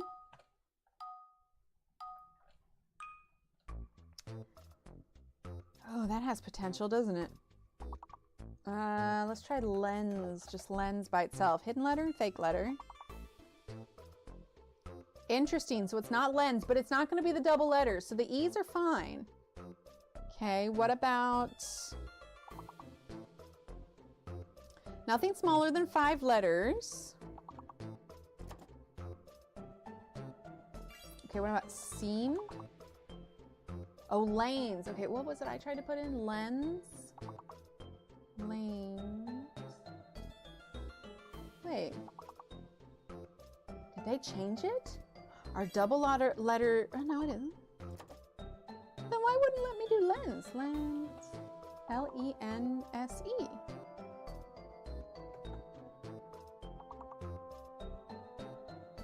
Am I just spelling that wrong? I could have swore that was how you spelled lens. Well, no, I guess there is no E at the end, is there? Sorry, I'm just like working it out in my head. Okay, lease. Cleanse, nice. Oh, cleans, yeah, piggyback words, woo! Oh, I feel like that shouldn't count for me. Unseal. Okay, so it's a fake U and a hidden C. Fake U, hidden C. Let's see. Just clean by itself. Okay. I can do one more. What about, we got clans. What about, echoes, isn't it? Oh no, I think that has 2 C's. Oh no, no, no! Oh, seeking less hits. In case? Lances? Oh, we had a couple last minute ones, but they were so good. We were so good and so close. So near and yet so far. That's hilarious. Oh my gosh. All right, let's go back to there. We're gonna turn that sound off there. All righty. Well, that wraps it up for us. I know she's looking a little questionable right now, but it's definitely a trust the process moment. She will look so much better when she has her full face and eyes. I'll probably do a few touch-ups between now and when we stream on, I'm gonna look at my wrist, but I don't have a watch on. Today's Friday, now and when we stream on Wednesday. However, just as a reminder, I will not be streaming on the 24th. I have a kid activity to do, so we won't be there, but we'll be live on Wednesday. Anyway, of course, of course. All right, everyone, I'm gonna head out. Keep being awesome. And I'll see you over the weekend. Not over the weekend. After the weekend. I can talk. Words are hard. Have a great day, everyone. Bye.